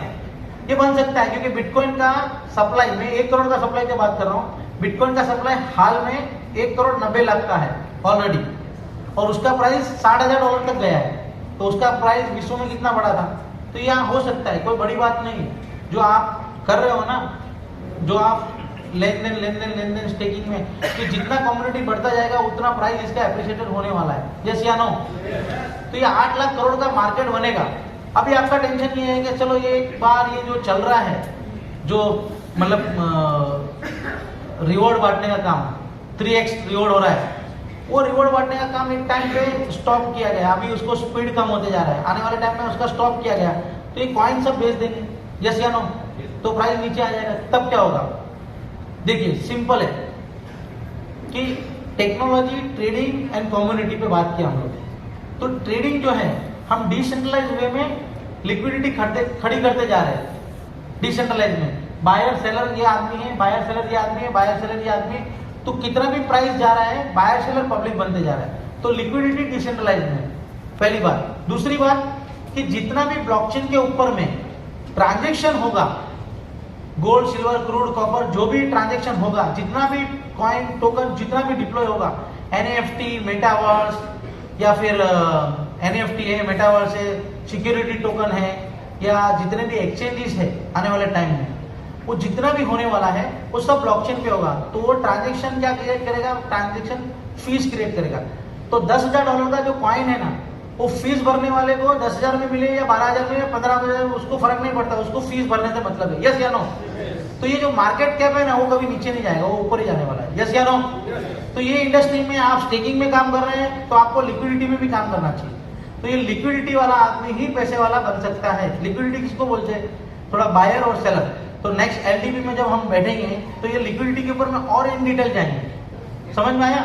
अभी आप थोड़ा जितने भी लीडर्स है या जितना भी जूम मीटिंग होता है, आप लिक्विडिटी कैसे डालते हैं, उसका क्या क्या बेनिफिट होता है, स्वैप के ऊपर में कितना है, उस पर आपको चर्चा करना चाहिए ग्रुप बना के। ठीक है? मोटिवेशन का इधर जरूरत ही नहीं है। मोटिवेशन 5.5 बजे रोज मिल जाता है। यस या नो? ठीक है ना? सही है ना सर? सो ये था अपना स्वैपिंग एक्सचेंज। तो ये कॉन्सेप्ट आपको समझ में आया ट्रेडिंग का? प्राइस कैसे एप्रिसिएशन होता है, प्राइस कैसे डिप्रिसिएशन होता है, इसके ऊपर आप ज्यादा प्रैक्टिस करेंगे, ये ट्रेडिंग में आपको इजीली समझ में आ जाएगा।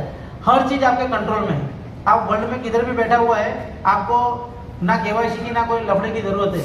आप इंडियन एक्सचेंज से जो भी माल खरीदते हैं बैंक से, और उसको जब ट्रांसफर करते हो, ट्रांसफर करके जब आप कमाते हैं वो प्रॉफिट में आप शेयर कर दीजिए, टैक्स भर दीजिए, कोई इलीगल काम नहीं है बॉस। इनलीगल हमारे माइंड में डेटा है, हम डरते हैं फालतू चीजों से। जब आप लेजिटमेट तरीके से आप जब काम करते हो तो कोई दिक्कत ही नहीं है। दुनिया में बिटकॉइन यहाँ पे इंडिया में जो राइज हुआ है, तो कई लोगों ने माइनिंग करके बिटकॉइन को बनाया, तो हमने क्रॉस बॉर्डर ट्रांजेक्शन किया ही नहीं है। आप समझ रहे बात को? तो कॉइन स्टेकिंग में डालने से नया कॉइन रिवॉर्ड भी मिलता है, उसका प्राइस एप्रिसिएशन होता है। आप बेच के उसको एक्सचेंज से कैश मतलब बैंक से आप ट्रांसफर मारिए ना, उसका बुक मैनेज किए, किसी का पप्पा हाथ नहीं लगा सकता है। अंडरस्टैंड? हाँ या ना? समझ में आया? दिस इज द वाइट काम। अभी आपको आपका बुक मैनेज करना है, ठीक है ना? तो वो कोई तकलीफ वाला काम नहीं है, लेजिटमेट तरीका है, समझना है, सीखना है। अवेयरनेस प्रोग्राम नहीं है, इसके लिए स्कैमर ये वो सब लोग आगे गए।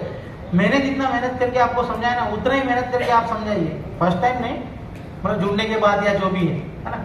और जब भी आप हमको गेस्ट बनाएंगे, हम आएंगे आपके यहाँ पे, चलेगा? Thank you. है बाइनेंस पे भी है और मैटिक पे भी है। अब ये तीनों का जो अभी ब्रिजिंग टेक्नोलॉजी आ गया। अभी मैटिक जो है, सॉरी इथेरियम जो है, ये 15 तारीख को अपना हार्ड फॉर्क करने जा रहा है। ठीक है? वो POW से निकल के, कितने लोग नए हैं ना, उनको बाउंसर जा रहा है ना भाई, नए लोग को बाउंसर पर माना नहीं, ये बाउंसर भी जरूरी है, क्योंकि आप बाउंसर जाएगा तो उसको पूछेंगे ये था क्या सब, तो फिर वो समझा देगा आपको। यस क्या नो? और ये पुराने लोगों को भी बाउंसर जा रहा है मेरा बात शायद, तो है ना? इम्पोर्टेंट ये है, ये रात दिन काम करते हैं इसलिए जल्दी समझ में आता है, पर टाइम थोड़ा हमारे पास मुलाकात का कम है, तो मैं उसी के लिए कवर कर रहा हूँ कि इथेरियम का जो कॉन्सेप्ट है। इथेरियम अभी क्या है कि इथेरियम POW है, यानी माइनिंग मशीन से हो रहा है। अभी 15 तारीख के बाद में उसका एक हार्ड फॉर्क होने जा रहा है, तो POS में हो जाएगा, मतलब अभी मशीन दुनिया से निकल जाएगा इथेरियम के लिए। और जो स्टेकिंग करेगा इथेरियम, तो रिवॉर्ड मतलब इलेक्ट्रिसिटी चला जाएगा, तो ट्रांजेक्शन सस्ता भी होने वाला है और फास्ट भी होने वाला है, ट्रांजेक्शन का स्पीड बढ़ने वाला है। तो एक ये जो कॉइन है, उसका चेन जो है दुनिया में सबसे बड़ा है, उसका ब्लॉकचेन सबसे बड़ा है, उसको कॉपी यानी उसको साथ में रख के सभी ब्लॉकचेन बनाए, जैसे मैटिक का है, बाइनेंस का है, सोलाना है, अवेंचर है, जितना भी है ब्लॉकचेन, मोस्ट ऑफ ब्लॉकचेन उसके ही थ्रू मार्केट में आया हुआ है। सॉरी, तो ये जो ब्लॉकचेन है, जितना भी ब्लॉकचेन है, तो जितना भी ब्लॉकचेन मार्केट में उसके थ्रू आया है ना, तो अभी मेन ब्लॉकचेन जो है, मतलब मेन ब्लॉकचेन यानी थोड़ा पुराना ब्लॉकचेन यानी इथेरियम, तो वो अपना क्राइटेरिया चेंज कर रहा है, क्या का माइनिंग का, उसकी ब्लॉकचेन का अपडेशन ला रहा है। तो इससे क्या होगा कि उसका ताकत बढ़ जाएगा, ट्रांजेक्शन फास्ट होगा और सस्ता होगा। अभी हमारा स्मार्ट कॉन्ट्रैक्ट अभी इथेरियम में है, पर बाइनेंस और हमारा ब्रिजिंग नहीं है। तो अभी हम नया स्मार्ट कॉन्ट्रैक्ट डिप्लॉय कर रहे हैं, और वो भी ऑडिट वाला। तो ऑडिट यानी हम CA के पास जाके बैलेंस ऑडिट कराते, ये ऑडिट नहीं होता, ये टेक्नोलॉजी ऑडिट होता है। तो टेक्निकल टेक्नोलॉजी जो वर्ल्ड की सबसे बड़ी ऑडिट फर्म है टेक्नोलॉजी के अंदर में, वो हमको ऑडिट करेंगे। तो ट्यूसडे वेडनेसडे तक ये ऑडिट होने वाला है। ऑडिट हो गई, नया स्मार्ट कॉन्ट्रैक्ट आएगा। नया स्मार्ट कॉन्ट्रैक्ट आने के बाद में इथेरियम, बाइनेंस, मैटिक, सोलाना या और जितने भी ब्लॉकचेन है, उस सब का ब्रिजिंग हम बनाने वाले हैं। इससे क्या होने वाला है कि जितना भी ब्रिजिंग बनाया, मान लो अभी मैंने मैटिक का ब्रिजिंग बनाया तो मैटिक के सामने ब्लॉक हो रहा है, तो मैटिक और ब्लॉक हो रहा दोनों ट्रेड हो रहा है। अभी मैटिक का मान लो प्राइस $1 का एक है और हमारा एक एग्जांपल के तौर पे $61 का एक प्राइस है हमारा, तो $61 मैटिक देगा तो एक ब्लॉक मिलेगा, राइट। अभी दूसरा हमारा इधर बाइनेंस में भी मान लो चल रहा है, तो बाइनेंस का आप $300 का रेट चल रहा है तो 0.20 देंगे, 0.20 BNB देंगे तो आपको एक ब्लॉक मिलेगा। तो इसका एक एक्सचेंज है, इसका भी एक एक्सचेंज है, दोनों जगह पे ट्रेड हो रहा है। अभी मान लो यहाँ पे मैटिक का प्राइस बढ़ गया, कोई ने बाय नहीं किया, कोई ने सेल नहीं किया, मगर खाली मैटिक का प्राइस बढ़ गया तो मैटिक का $1.5 का एक कॉइन हो गया, तो हमारा कॉइन ऑटोमेटिकली $90 का एक हो जाएगा, क्योंकि हमारा बैकिंग किसके साथ में है, मैटिक के साथ में। मैटिक का प्राइस नीचे जाएगा तो हमारा प्राइस नीचे भी जा सकता है, मैटिक ऊपर जाएगा तो हमारा ऊपर भी जा सकता है। तो ये $1.5 यानी 90 का हो गया। अभी यहाँ पे बाइनेंस का प्राइस इतना नहीं बढ़ा, BNB का प्राइस खाली $350 हो गया, तो यहाँ पे बाइनेंस का जो वैल्यू है 0.20 का वो डॉलर में 72 का एक हो जाएगा, तो यहाँ पे 72 का है और यहाँ पे 90 का है। तो आपके पास में यहाँ कॉइन पड़ा है तो आप यहाँ बेचेगा तो 72 में बिकेगा और यहाँ 90 में बिक रहा है तो आपको वहाँ बेचना है। तो यहाँ पे वहाँ जाने के लिए आपको ब्रिजिंग टेक्नोलॉजी जो है, ब्रिजिंग टेक्नोलॉजी आपको वहाँ से यहाँ ले जाके आप यहाँ बेच सकते हैं, और आपको खरीदना है तो आप यहाँ से खरीदेगा बाइनेंस से, क्योंकि ये सस्ता मिल रहा है। तो ये जो ट्रेडिंग होगा इसको बोलते हैं आर्बिट्रेज। तो लोग आने वाले टाइम में मैटिक, बाइनेंस, अवेंचर, सोलाना, ये सारा का सारा डिसेंट्रलाइज ट्रेडिंग होने वाला है। तो वो डिसेंट्रलाइज ट्रेडिंग का बेनिफिट भी वर्ल्ड में हम ही देने जा रहे हैं आने वाले टाइम, राइट। तो नेक्स्ट वीक के एंड से ये सारे मार्केट ट्रेड हो गए तो आप यहाँ पे आर्बिट्रेज ट्रेडिंग भी कर सकता है, राइट। तो ये एक इन्वायरमेंट हो रहा है, तो नया मार्केट कितने प्राइस से खुलेगा, वहां पे क्या क्राइटेरिया होगा, वो हम आपको आने वाले 5-10 दिन में बताएंगे। तो यहाँ पे अपॉर्चुनिटी बहुत ज्यादा है, ये जो मैंने लास्ट में समझाया ना, यहाँ तक आपको पहुंचना है। तो पहले आपको वॉलेट, प्राइवेट की, ब्लॉकचेन, है ना, ये थोड़ा बहुत आपको ज्ञान लेना है सबके साथ में बैठ के। और यहाँ इतने जबरदस्त लोग हैं जितना ट्रांसपेरेंसी ये सब कुछ आपको सिखाते रहते हैं। तो मेरा ज्ञान देने में कुछ भी चूक हो गई होगी तो उसके लिए माफी। बाकी thank you very much all of you, and बहुत एंजॉय किया आपके साथ, थैंक यू वेरी मच।